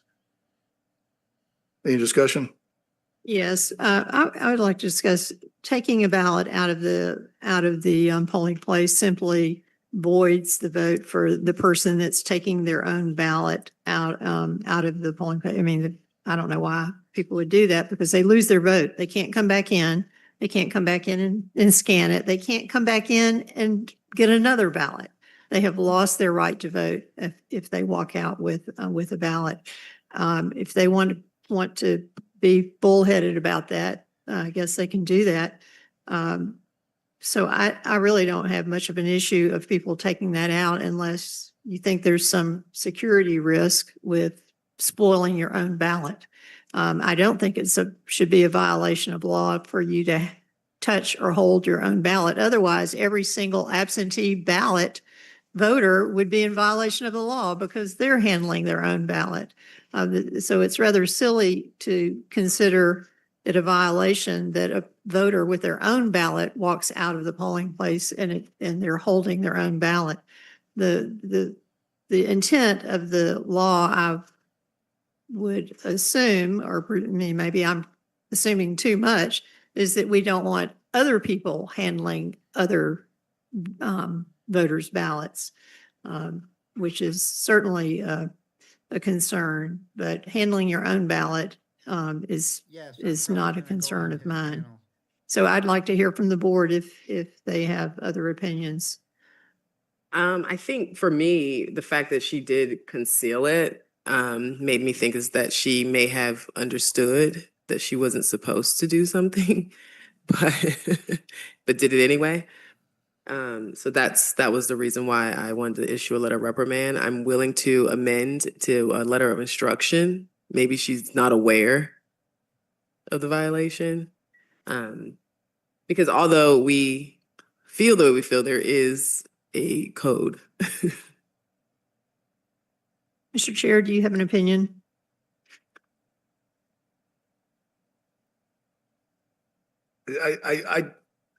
My opinion is I don't like the way that this voter acted.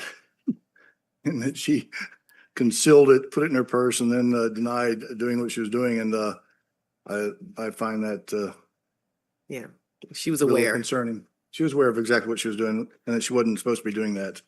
And to me, that is Mhm. more than a letter of instruction when you walking out with your ballot and not understanding what you're doing is one thing, or making a mistake. This woman didn't make a mistake.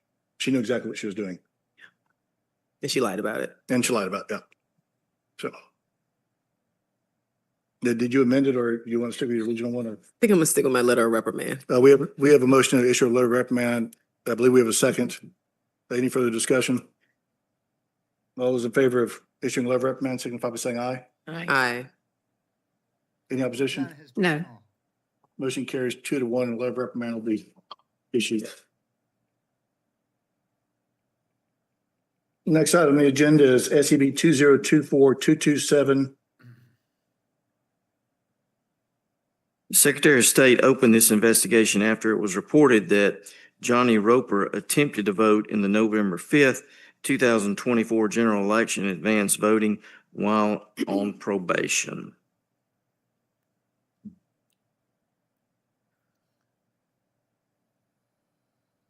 Mr. Roper here. The respondent, Johnny Roper. Is Mr. Roper here? No? Any questions from the board on this? The potential violation suggested that Mr. Roper violated OCGA 21-2-216B. Chair, would entertain a motion. Mr. Chair, I move that we refer this to the Attorney General. We have a motion to refer this case to the Attorney General. Is there a second? Second. No. Member waiting Post for was number 2, second. Third. Any discussion? Hearing no further discussion, all those in favor of sending SEB 2024-227 to the AG signify by saying aye. Aye. Any opposition? Hearing no opposition, so moved by a vote of 3-0.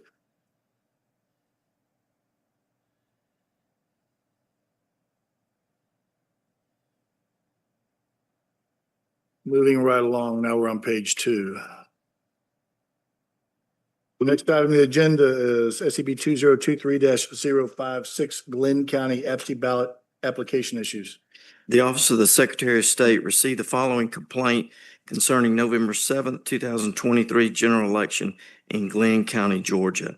Glenn County Election Supervisor Chris Chanel alleges that Audrey Gibbons was assisting electors with their absentee ballot applications without signing as the person assisting. Respondents Audrey Gibbons. Is Ms. Gibbons here? No. Any questions from the board on this?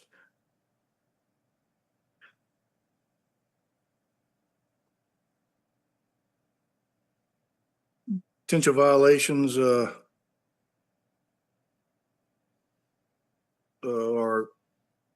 21-2-381A1CI, making an application for an absentee ballot, and 21-2-381A1C2, titled making an application for an absentee ballot. So it's for different individuals, of course. The chair to entertain a motion on this. Mr. Chair, I make a motion, we issue a letter of instruction. We have a motion to issue a letter of instruction. Is there a second?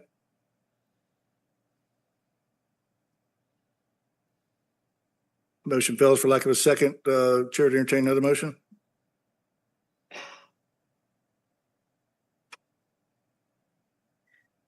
I have on my notes, after having reviewed this case, that it be referred to the Attorney General's office. For what reason behind that? Violations of OCGA 21-2, 381, A1C, I, et cetera, and 2. Pre-filling out the absentee ballot applications for these electors. We have motion to send this to the AG. Is there a second? Second. We have motion and second to send this SCB 2023-056 to AG. Any discussion? My only discussion is, in this case, the investigative report states that she was assisting with ballot applications for multiple applications. And she had been informed that she was required to assist, but apparently the practice continued. Therefore, I would recommend referral. We have motion to send this to the AG, motion and a second to send this to AG. Any further discussion? Hearing no discussion, all those in favor signify by saying aye. Aye. Aye. Any opposition? Hearing no opposition, so moved by a vote to 3-0. Finally, people are gonna go to jail. Next item on the agenda is SCB 2023-060, McIntosh County, City of Darien. The Georgia Secretary of State office received a complaint alleging that Susie Mae Edwards received assistance when completing her absentee ballot during the November 7th, 2023 general election. The individual who assisted Ms. Edwards was identified as William H.A. Collins, who was a candidate on the ballot for the City Council North Ward seat in the City of Darien. Is Mr. Collins here by any chance?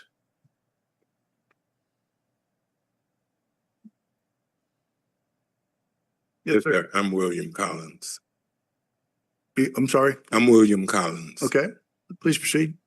Yes. Think what I didn't add in the letter that I sent that Mrs. Edwards is a 97-year-old lady, and I have assisted her in paying her bills and different other things. She's a well, actually a part of the family. We say a friend of the family, but her husband is a relative of my paternal grandmother. And but I did not realize that I did anything illegal as far as, because I did not help her with the ballot. I just assisted her in signing the ballot. And like I usually help her pay her bills, and some she gets money orders, some she uses her checkbook. And all she asked me to do is put my finger on the line because she's, sight is impaired. And she, just draws, the line and she signs it. And that's what I did with the ballot.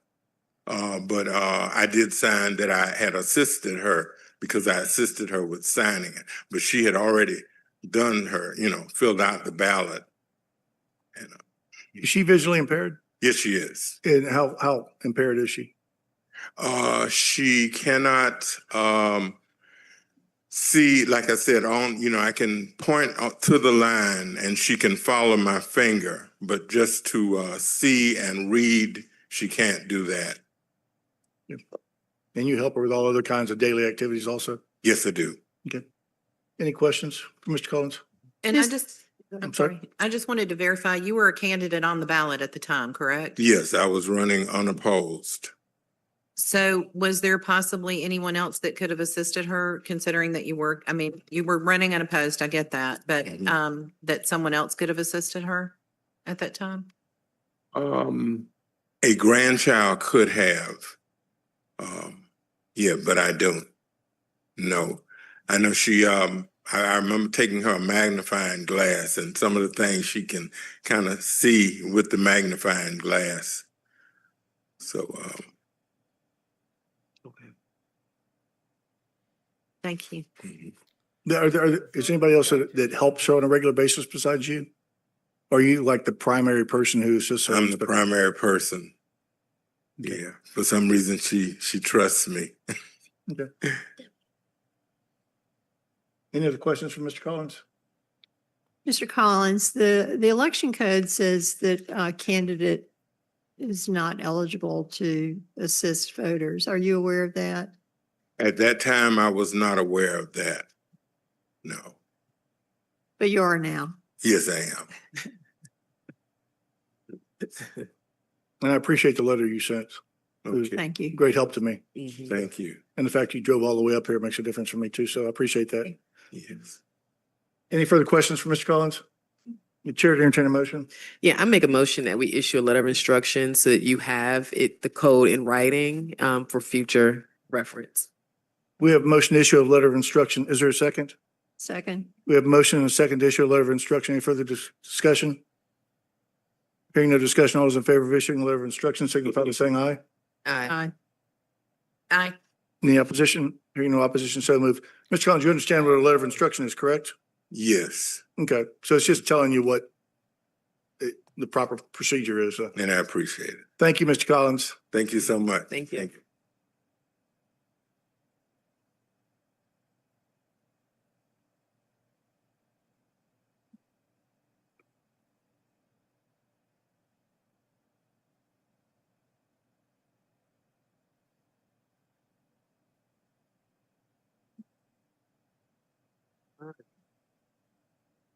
Next item on the agenda is 2024-221 Chatham County election night results.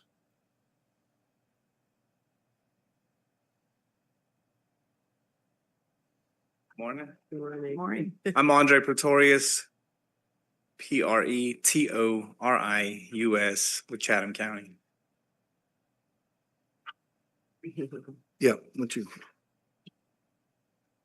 The Secretary of State's office opened this investigation after it was reported that on general election night, November the 5th, 2024, there was a delay in reporting the advanced voting results from Chatham County. That is correct. the respondents, Chatham County, and you're here, Mr. Pretorius, to Yeah, respond to Chatham County. Okay. I have Mr. Wooten and Ms. German here if you need any questions from them as well.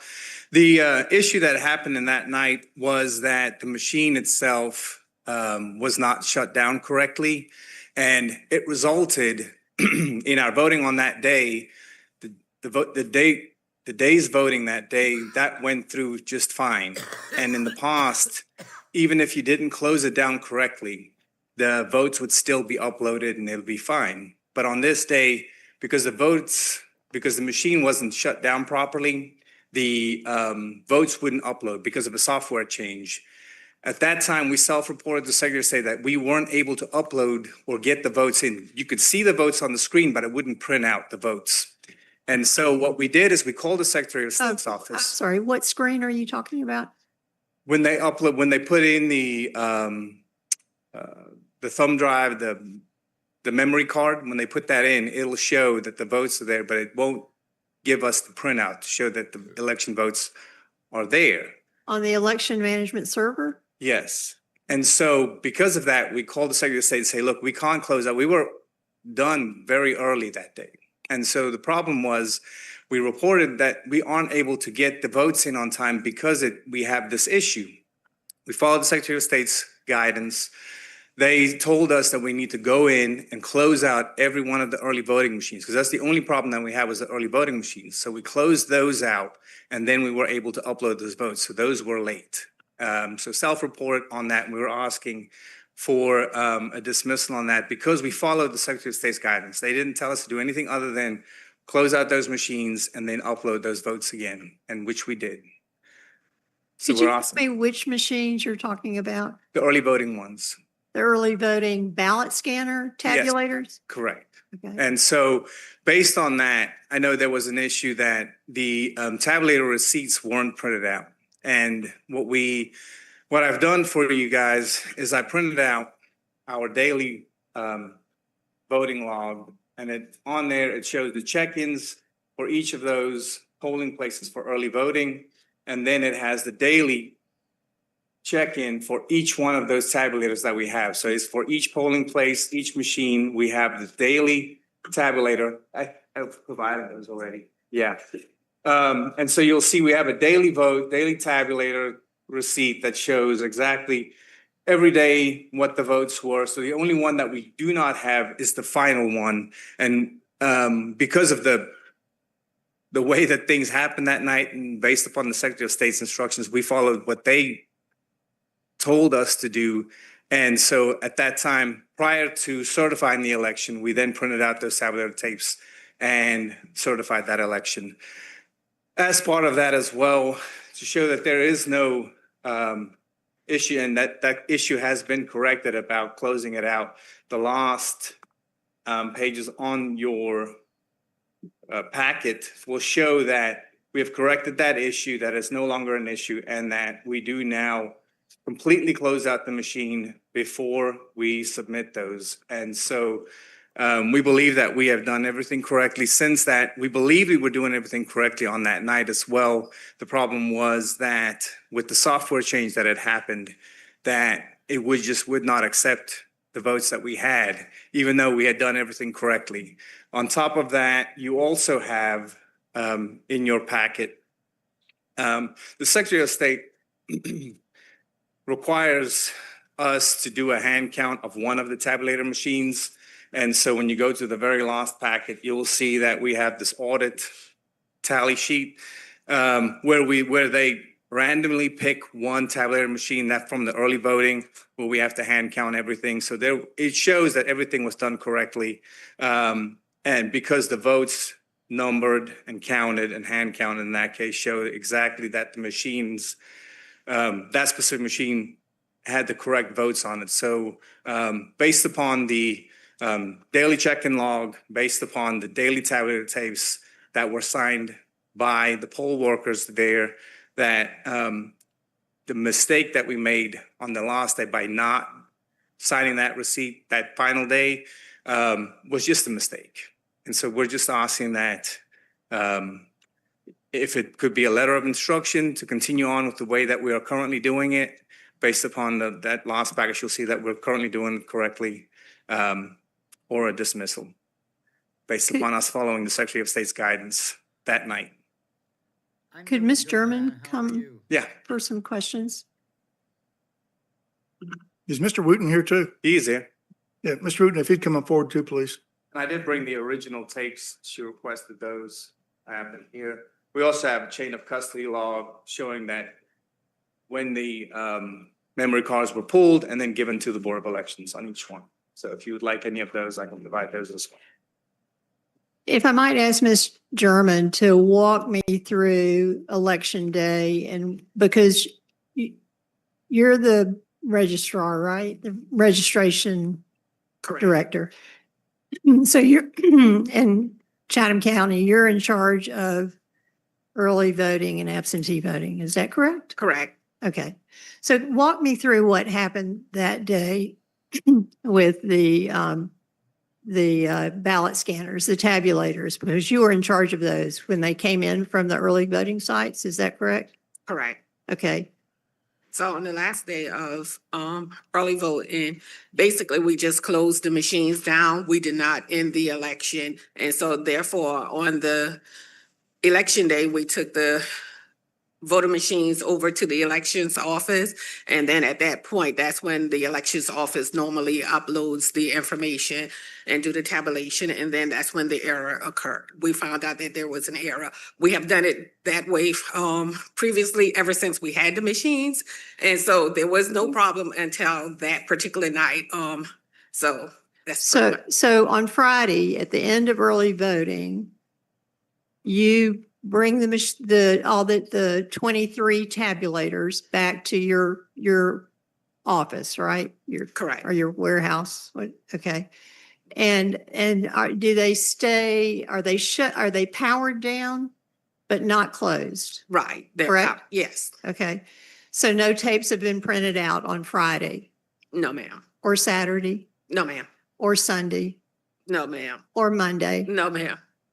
We don't, once we close the machines, we don't, on that Friday, everything is pretty much, the memory card is taken out of the machine and they're brought back to our office.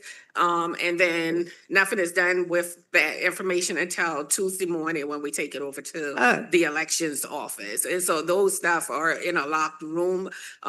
We have a coded door in which all of that stuff is stored. Okay, so the memory cards are taken out of the machines, the ballot scanners, on Friday? Yes, ma'am. Are they taken out at the early voting site or Yes, at your ma'am. office? At the early voting site, they close it down on Friday. Okay, is there a chain of custody? Yes, ma'am. I Form? think, Mr. Prepares gave you Okay. And who keeps those memory cards over the weekend? the voter registration office does. You do? Yes, ma'am. Okay, and are they locked? Yes, they're in a lock. They're secure? Yes, Okay, okay. And so, and when do you take them to Mr. Wooten? on Tuesday morning. On Tuesday morning? And is there a chain of custody form that's filled out for that transfer Yes, ma'am. to the election director, Mr. Wooten? Okay. Were there any issues or that you had during early voting with the machines or with the tabulators during early voting? Not as I can recall, ma'am. No? Okay. All right, thank you. All right, so Mr. Wooten,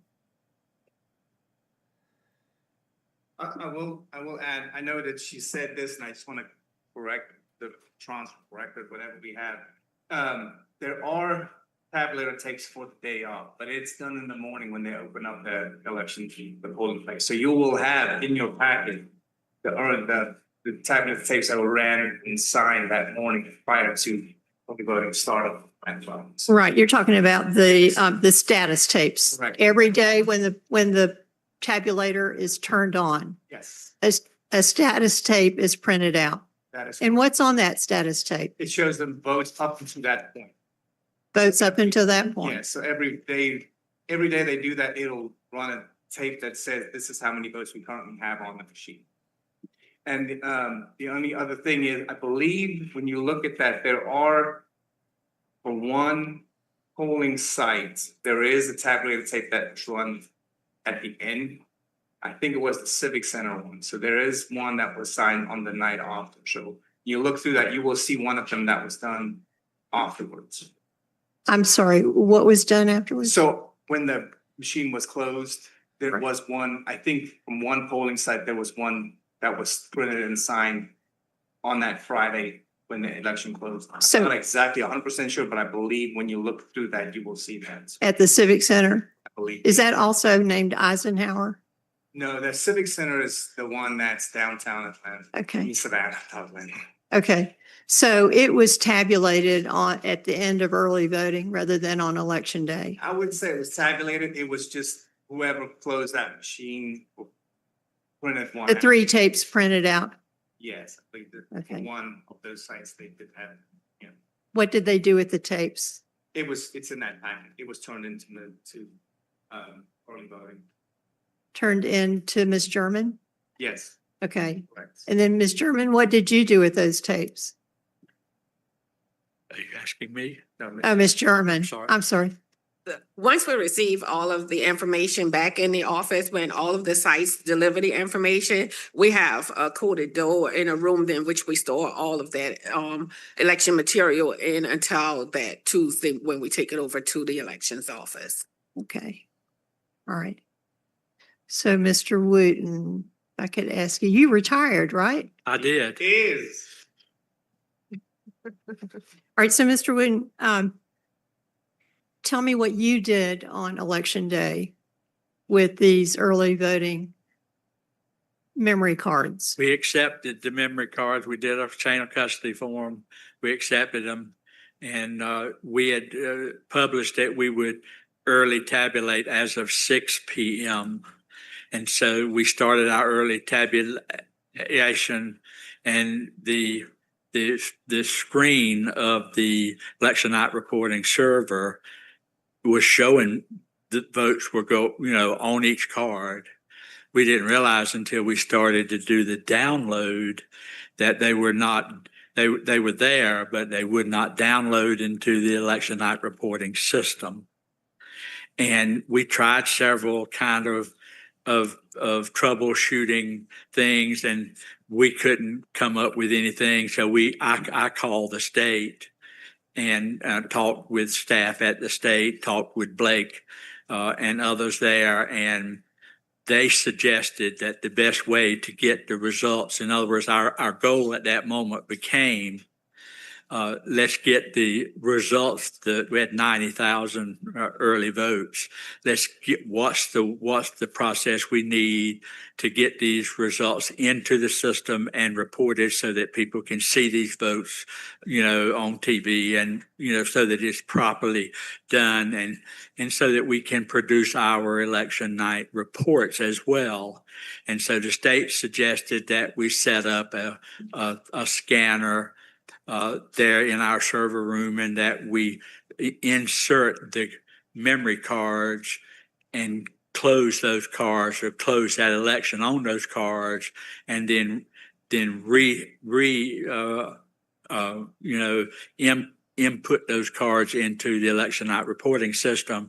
When we did that, everything reported fine. And it took us, I talked to the state before 8 o'clock. It took us until midnight to get that done. Okay. And so what you realized was the memory cards that those had not been closed out. That is correct. Okay. And so what did you take them back to their scanner tabulators and close them out on the scanner tabulators? The state suggested that we use 2 scanners that we have there in our building. So we used 2 scanners there and just input those and closed them on scanners that we have, that the elections office has. So you opened the polls, you opened the early voting on one scanner, but you closed the early voting on different scanners. Yes, ma'am. So how do you know if the votes are true and that are show up or are correct, because you don't have the zero tape? The memory cards haven't been. They've been, once they were removed, they were in custody on the lock and key at the registrar's office. Then she transferred custody to me, and we put them in the vault until we started the early tabulation at 6. And so the scanners that we have there in our building had no memory cards in them, and had nothing. There was nothing on them. They had not been used for the election. Okay. And so you close them out on different scanner tabulators with different protective count numbers. But were there any other issues? Did it work fine after you closed? Everything worked fine. Okay. All right. Well, I have some questions about this, and I have some slides I'd like to ask about, because as I reviewed the opening and closing tapes, I noticed several things. Can you put these slides up? Mm-hmm. All right. Next slide. All right. So we're talking about ballot scanners, tabulators, scanners, all the same thing. And with that, a memory card goes with each tabulator, and there's a serial number for each scanner. It's like we had this talk last month. It's like the VIN on a car. It's like it's the identifier for that scanner. And on that scanner is a protective counter, and that counter is used to validate the votes that have been cast, the ballots that have been cast on the scanner. It's like the car odometer. Okay, it's the one that just keeps running and tells you how many thousands of ballots have gone through that scanner. The zero tape is the empty ballot box. It's what you do at the start of your trip. It's your zero miles or zero ballots cast. And the reason that you're supposed to close it out on the same scanner tabulator is because you want to know the end trip odometer, the end count, the end number of votes or ballots cast. And of course, that tape is reviewed and signed and certified. That's the only certification that is discretionary in elections. Other certifications are considered ministerial according to the court. But this is the one where the poll manager and the assistant managers can elect to sign or not sign if they deem that there is some irregularity. Next slide, please. Next slide. Ballot scan. There are two state election board rules pertaining to the memory cards. One is, you see the first one, it says the memory card shall remain in the ballot scanner at all times during the advanced voting period until the polls close on the day of the primary election or runoff. The other rule is the election superintendent or tabulating center personnel, which would be you, Mr. Wooten, shall cause each ballot scanner to print a minimum of 3 tapes showing the vote totals cast on that ballot scanner. Not a different ballot scanner, but that ballot scanner. Next slide, please. Here are some of the tapes, and I have plenty of tapes to show you. These are 2 sets of paired tapes. I'm sorry the print is too small for most of you to see, but for those that you have a screen that's close up, you can see on the left side 2 tapes. This is one paired set. I just have the top and the bottom of the tape. The top identifies the scanner, the protective counter number, the date that it was printed, the tape just to the right of that has the signatures. You see their certification. It's verifying that these are 0. That's the 0 tape. And then the one to the right of that, Sean, is the closing tape. And it has the ballot ID. It's the same ID as the opening scanner ID. And you see that it has poll open on November 5th, poll closed on, this was an election day tape, and it's closed on November 5th. And scroll down a little more, please.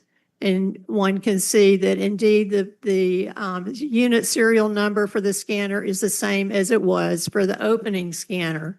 And the protective counter has incremented 258 votes. And so you see the protective counter increased by 258. And then you see that there's a poll close date and time, November 5th, 7:33. Next slide, please. In Chatham, in your early voting, you had 23 ballot scanner tabulators, 23 memory cards. This is for November 5th, advanced voting. Next slide, please. Advanced voting was over on the 11th. So you should have 23 0 tapes and 23 closing tapes that match. Next slide. What I found was that there was one that was closed on October 21st, one closed on October 23rd, which means tabulation occurred on those dates. And I just have a question of why that happened. And then 3 were closed on November 5th, which was election day. One was closed late on the 6th, actually. It was in the middle of the night. So you said it took that long. But oddly, I found that 17 of these tabulator tapes say that the poll was closed on November 13th. That's 8 days after the election, and I just did not understand why they were closed 8 days after the election, and they were printed. That's even after certification. So I have a question about that. The next slide, please. This is an example of ballot scanner 1, ID 950, poll opened on 10/15. That's the first day of early voting. The poll closed on 11/13. I don't understand that. And also the problem of the tabulator memory card was closed on different ballot scanners. That is a break in the chain of custody. The protective counter is invalid, and it makes the vote total unverified. Next slide, please. Same thing. The poll close. I think this was probably indicative of the poll closing early. It closed on 10/21 because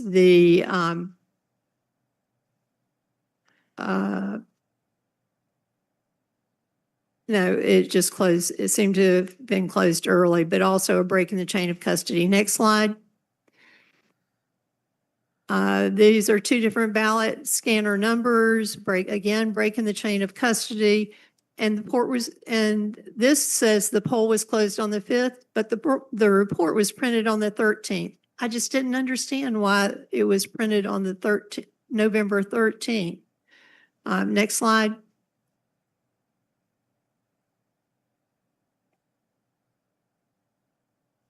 Next one. Okay, same thing, same thing. Next slide. Same thing, same thing. Goes on, keep going. Next slide. So these polls are closed on the 13th. They're opened on the 15th, which is the first day of early voting, but they're closed on the 13th. And next slide.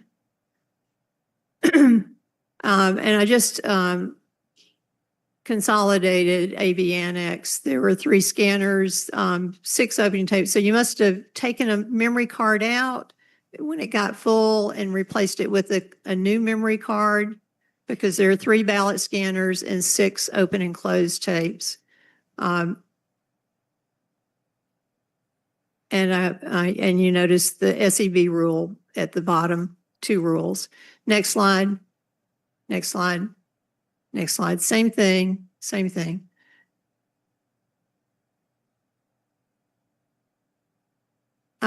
So could you help me with answering the question of why they were closed on different scanners and the date of closing was November 13th?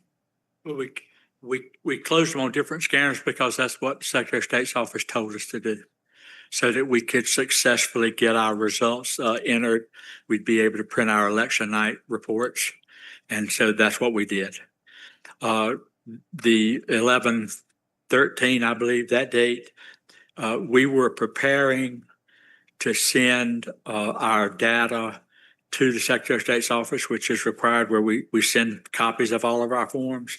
And when we were gathering all of that material, we realized that we didn't have closing tapes from the early voting time frame. So we on the election side went in and produced the closing tapes for the early voting time period so that they could be submitted to the Secretary of State. What happened to the tapes? We never received tapes. We didn't get tapes because they did not run. I'm not speaking for the registrar, but we did not receive tapes. She might want to answer. Oh, I thought you said you printed out tapes when you realized that they wouldn't upload into the election management server. No, we got them uploaded into this server, yes, but we did not print tapes. I thought you just said you'd close the polls out on these other scanners. We did close the polls out on the other scanners. And Ms. Johnson, if tapes printed, I did not see them and did not have them.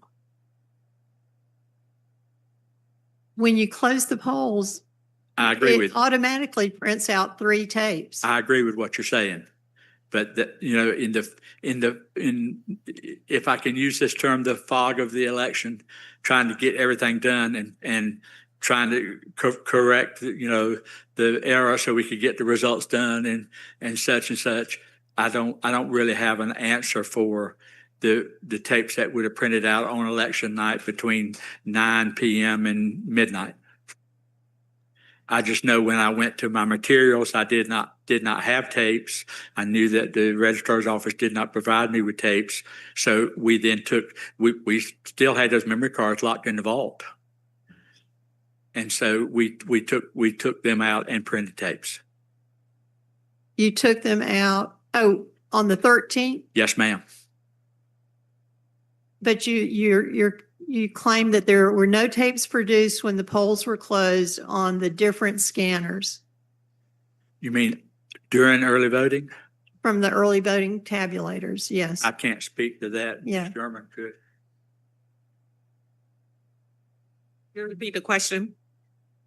I would like to see the closing tapes from Election Day that were run when the memory cards were closed out on these different ballot scanners.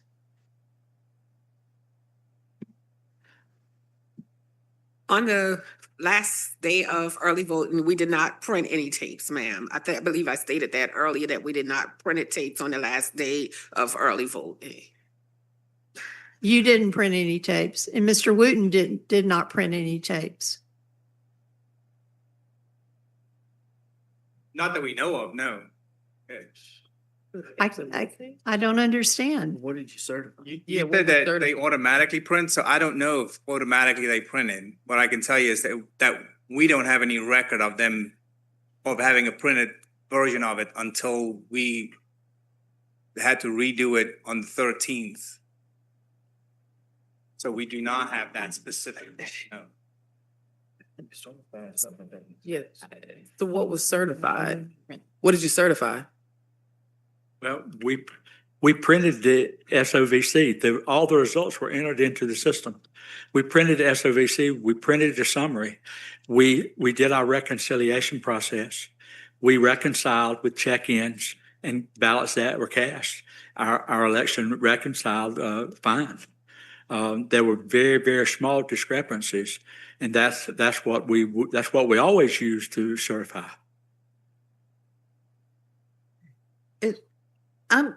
I'm super confused here. First of all, thank you, Dr. Johnston, for the wonderful presentation. Was that sent by the SOS investigator, or did you do that on your own? I did that on my own. I had a feeling. So the public can understand there's two of you here, and can you explain your relationship and who's responsible for what? Because I think that might be confusing to the public. Chatham County has we have a split system. The voter registration board of registrars is a separate county department. The Board of Election is a separate county department. Up until last month, I led the Board of Election. Sabrina German is the registrar, and she leads the Board of Registrars. So she's doing registration, but she's also doing advanced voting, correct? Because it's considered absentee. Okay. So I'm really baffled by this whole situation of how do you certify an election when you don't even print poll tapes? Well, I mean, I print tapes on election day, and I do all of the processing of absentee ballots and counting of them. We also take custody of the memory cards from the registrar, and we tabulate those. So on the election side, we tabulate and count, and then reconcile and consolidate and present that report to the Board of Elections for them to consider and talk about and question before they vote to certify. So, Ms. Sherman, you do advanced voting, and was this out of the ordinary that you don't print poll tapes, or is this routine practice? It was routine. We've never had a problem or an issue prior to 2024. Why was 2024 different? It was a software change that resulted in the votes not being able to be printed.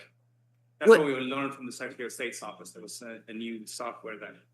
What new software on what? On the election night reporting software changed. Oh, you're talking about but how does that affect the tabulators printing poll tapes? It doesn't affect that. It affected that the results would not upload into the new ENR system. That was the theory the state said. That, I mean, we were working on a theory at this point in time. So when you're, and I understand you have a lot going on. I mean, elections is very demanding, and people are waiting and they're going, where's my results? And I understand all that. But you've got the election night reporting system that you're having issues with. It would seem to me that you might want to reference back to the poll tapes to verify, like, what are we doing here? There's got to be a paper, this is why everybody loves papers, because you have a backup system to actually hold in your hand, just like up here when we couldn't connect to the internet and, we have our digital notebooks up here. Well, thank goodness I printed my backup. I don't understand how poll tapes are not printed until 8 days later after certification. Well, the tapes are just one portion of that. There are multiple ways to verify the numbers without having to use a tape. So So the chain of custody doesn't matter? well, we have a chain of custody of what happened to the memory cards. You've We have broken a the chain daily of custody tabulation. when you have the memory cards that you have taken out of the scanners We have. and you close them out on other machines. Yes, yes, ma'am. But we also have the daily check-in account numbers that show how many people voted, came in and checked in to vote on each day of early voting. We have, so to verify that would just be that simple. You know how many people voted on that day. You verify that the numbers that were given increased by that much. We do it daily And what do you cross-check that with? with the daily tabular tapes that we printed out that you all have in front of you. These tabulated tapes? Yeah, there's daily ones for each machine. This is for that election? This is not Yes. for that. No, this is not. No. The other one, there's a thick packet that I provided that goes to each one of those that has the check-in and the tabulated tapes for each machine daily that was done. Yeah, we just got this morning. Yeah, I know. All of this, we just got this morning. Yes, because that wasn't what was requested from our office. Well, I understand, but we're talking about the November 5th, 2024 election. Yes. So I understand you're talking about the number of ballots cast on the tabulators and you're accounting for that. But how did you know what votes were cast for what candidate? The tabulation of the election without running the tapes and printing out the votes counted for each candidate. You don't have that on a status tape. That's not on a status tape or even a close or even an open tape. We could see that on our screen. When we put the memory card in, we could see the votes. It just wouldn't download them. Where are they recorded? Right. They're recorded on the memory card. Well, you said you could see them if they're recorded. I can't see what's on a memory card. But then we printed our SOVC. Our statement of votes cast printed that night. And our summary. So to certify, you're saying the board has to take your word for it when it comes to the memory card and what they've seen and then match whatever you said to the cast vote record. And like, I'm confused as to how a board can certify or did certify this election having not seen any evidence whatsoever of what you're stating. Well, they saw a lot of evidence. Well, they didn't see a tabulator tape. But they saw all of the recaps. But you're telling me that the memory card, because it's on the memory card, you told them what was on the memory card? No, I gave them the SOVC, which is printed from the memory card. The results. Is this your normal process? It has. This is what you normally do? You always print the SOVC and the summary from the results that come off the memory. Well, you're supposed to always have closing tapes, but do you normally not have closing tapes? For election day, we have closing tapes for every scanner for election day. No, I mean like all of them. So you just just election day, you have closing tapes. Well, they're the ones that I can speak to. Is this normal practice in Chatham County? Is this normal practice, or is this just this election? Well, we haven't had this problem since. Is this a normal practice? No, I would say no. Okay. We haven't had it since, and we didn't have it before. So it was only on this election Yes, that this error occurred, yes, and you don't see it as an error because you had other means of verifying. yes. So the chain of custody just doesn't matter. If we'd have had any type of a ballot or vote discrepancy, I would have reported that to the state, and I would have, in all likelihood, requested that we rescan the ballots. But we didn't. When we did our reconciliation process, we started that immediately, looking at the number of check-ins, the number of ballots that were spoiled, the number of people that checked in and then didn't cast a ballot. In other words, there's a reconciliation process you go through and you balance that against the number of ballots that were cast. Well, because you don't have any closing tapes on election night, then how do you know that there wasn't anything that took place between the election night and the 13th when you closed the tabulator, when you closed it? We're still in balance. I'm sorry? Our reconciliation process showed that we were in balance, and we're still in balance. And the memory cards that we had were locked in a vault. So you just wrote the number down off of the screen and it didn't print a tape, and you didn't see that as an error, or something was wrong? Why didn't it print a tape? Was it out of paper? Like, what was, is there not an explanation for that at all?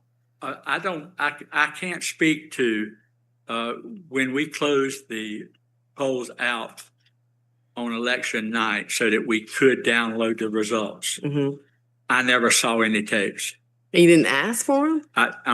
I'll say that would have been something good for me to have done, but as much as we had going on, it was a very, once we encountered this problem, it became let's get our results in, and so we can tell people what the local results are, so the state will have what our results are, and the national news as well.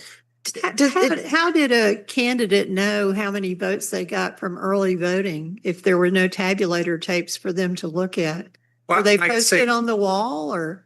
I can say, as a candidate in that race, I was not concerned that there was any issue. Are you sure you won? No, I did not win. And you I were was concerned? No, I was not concerned, because when I reviewed everything and I reviewed the votes that were cast and I looked at what the results were. Did every candidate get to do that? Yes, every candidate. Review everything that you reviewed? I had the same, because I was a Republican candidate in a very heavily Democratic area. I can tell you that the person that was helping my race helped at least 3 or 4 other candidates in that race. They had no. So are you saying because you weren't concerned about your race, then we shouldn't be concerned about the other candidates and whether they were I'm not concerned saying about what theirs? you should do. I'm just telling you what Well, you jumped in as if that's some type of like explanation as to why the other candidates shouldn't be concerned as well. So I want to know why, because that was just an unnecessary comment, because the fact is all candidates should be able to see how many votes they got. Would you recommend your process of doing things to the other 158 counties in the state? As I said, on this night, we generally have everything done correctly, but based on the fact of how it was that night and the problem that we had occurred and us speaking to the Secretary of State, we understood that we had made a mistake. Right. By but not I putting. understand. I'm not saying that should be the process. But for advanced voting, I'm still not uploading to enhanced voting's election night reporting system is different than properly closing a poll. Correct. And it's different from breaking the chain of custody.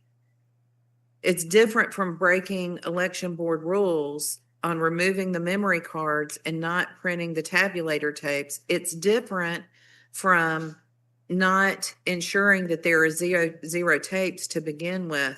There's like, it seems to me there's like a whole lot of issues that are completely different from uploading the election night results. No, we had 0 tapes. Correct. This particular case has to do with reporting election night results. There are a lot of other things that need to be asked and investigated. And so I would make the recommendation that we open a new claim related to the tapes themselves, and investigate that, and just rule today on this reporting of election night results, and then come back and address the tapes when there's more information and we're able to investigate it. Yeah, because I would like to know what happened. So the investigator's not here, and then Mr. Blue, I believe we asked if he could be here and he couldn't be present. Is that correct? And so I would just like to ask, as election directors and that kind of thing, when someone from the Secretary of State tells you something, do you verify what law, if they tell you, to do whatever, do you say, can you please point me to the election code and where that's allowable by law? Does that ever come up, just out of curiosity? If they do have an issue, they would call, yes, the county attorney's office I'm sorry. If they have an issue with what they were doing, they would call our office and ask if that is correct, or if there is a law that allows them to do what they're supposed to do, yes. So the directors will say, can you verify that that's allowable per code? Yes, correct. So was there any communication as far as these election night results where the Secretary of State's office, you're allowed to do this per code section XYZ? What the Secretary of State's office told us to do? No. What do you mean? What I'm asking is when election directors have a question or have a process issue and they call the Secretary of State's office and say, hey, we're having an issue with this, we're not sure what to do, and the Secretary of State gives them direction on what to do they say, you know, I just want to be sure that we're staying inside the law. Can you please cite the code section that allows us to do this or the rule that allows us to do this? No, we assume that they know what they're doing. Okay. Mr. Chair, Yes. the summary of this is the complaint was about reporting election night results late. The cause of it certainly begs the decision of this board to open a new case and investigate this with the concern that at least two tabulators were closed early and I don't know, maybe not recognized or not wanted to be reported. That's not proper. We've just heard a case about early tabulation, and it is a violation. And actually, there were 6 tabulators that these memory cards were closed on that were not what they were opened on, what the opening tabulators were. So all of 23, excepting 2, 21, because 2 were closed early on the right ballot scanner, but 21 were closed on different scanners, which is problematic as far as chain of custody. It's obviously a problem. And apparently the Secretary of State, there's a conflict with advice given by the Secretary of State. The other issue is the date that these polls were closed, and I'm still not clear whether they were closed on election day or not, and where the results came from, or whether the files that were pulled off of EMS or election night reporting are the correct files or the correct votes. I would like to open a new case. I would like a numbered voter list from this election, and I'd like the slog files from this equipment. Investigator Patton, would you please get with Dr. Johnson after this and work on the complaint? So, Mr. Chair, if I may, yes. I'd ask Vice Chair Johnson to please consider in that Mr. Wooten testified that he printed on a different scanner at the council of the Secretary of State. We really need to know if that allegation is true. We need to know who's giving out that kind of wrong advice and not taking their own recommendation for chain of custody procedures serious if that occurred. And if it didn't occur, then fine, we'll have to deal with it from the other side, but that needs to be addressed. Right. And just to be clear, the memory cards have since been deleted, correct? Yes. Okay. But you have kept the slog files, correct? Okay. What? Okay. Do we I'll want, reserve my- do we want to continue this particular case? No. No. If we'll have a new case number. And you want to move on this case or continue it with a new case number? We can make it, the complaint in this case was election night reporting results were late and could be decided. And a new case could be open Yes. to investigate the inconsistencies in tabulator tapes. Chair will entertain a motion on SCB 2024-221 election night results. Mr. Chair, I make a recommendation that we issue a letter of reprimand for not reporting on time. We have a recommendation issue of low, we have a motion to issue of low recommend. Is there a second? Second? Second. We have a motion and second to issue a letter of reprimand on SCB 2024-221. Any discussion? Hearing no discussion, all those in favor signify by saying aye. Aye. Aye. Any opposition? Hearing no opposition, so moved.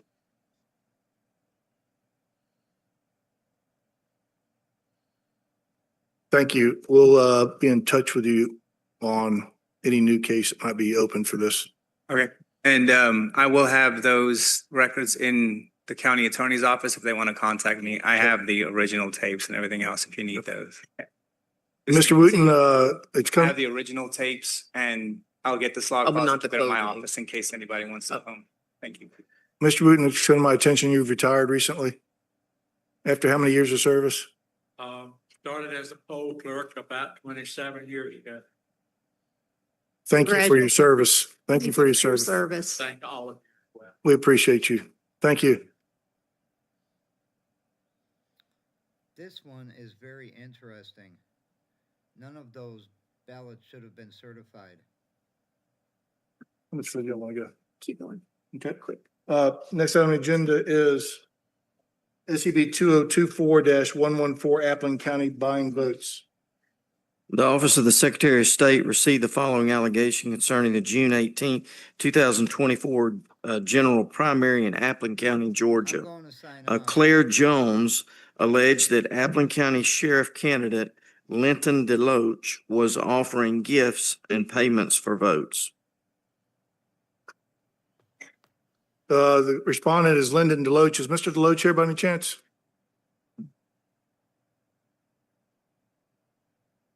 Yes, Mr. How you doing, Deloach. board? Please proceed.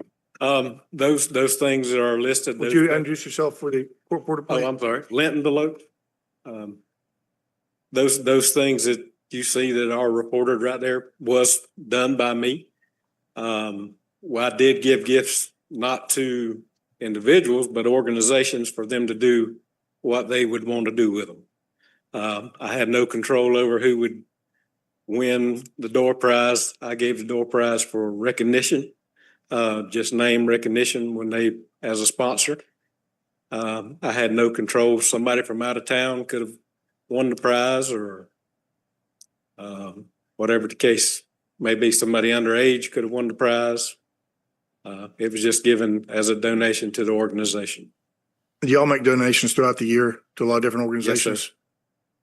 I do. Some of those same ones. Right. The findings were that there were no potential violations in this case. Chair, unless there's further discussion, Chair will entertain a motion. Yeah, I make a motion, we dismiss this case. We have motion to dismiss. Is there a second? Second. We have motion and a second to dismiss. I'm going to end this live and go over to Teddy's. I appreciate whoever's still here.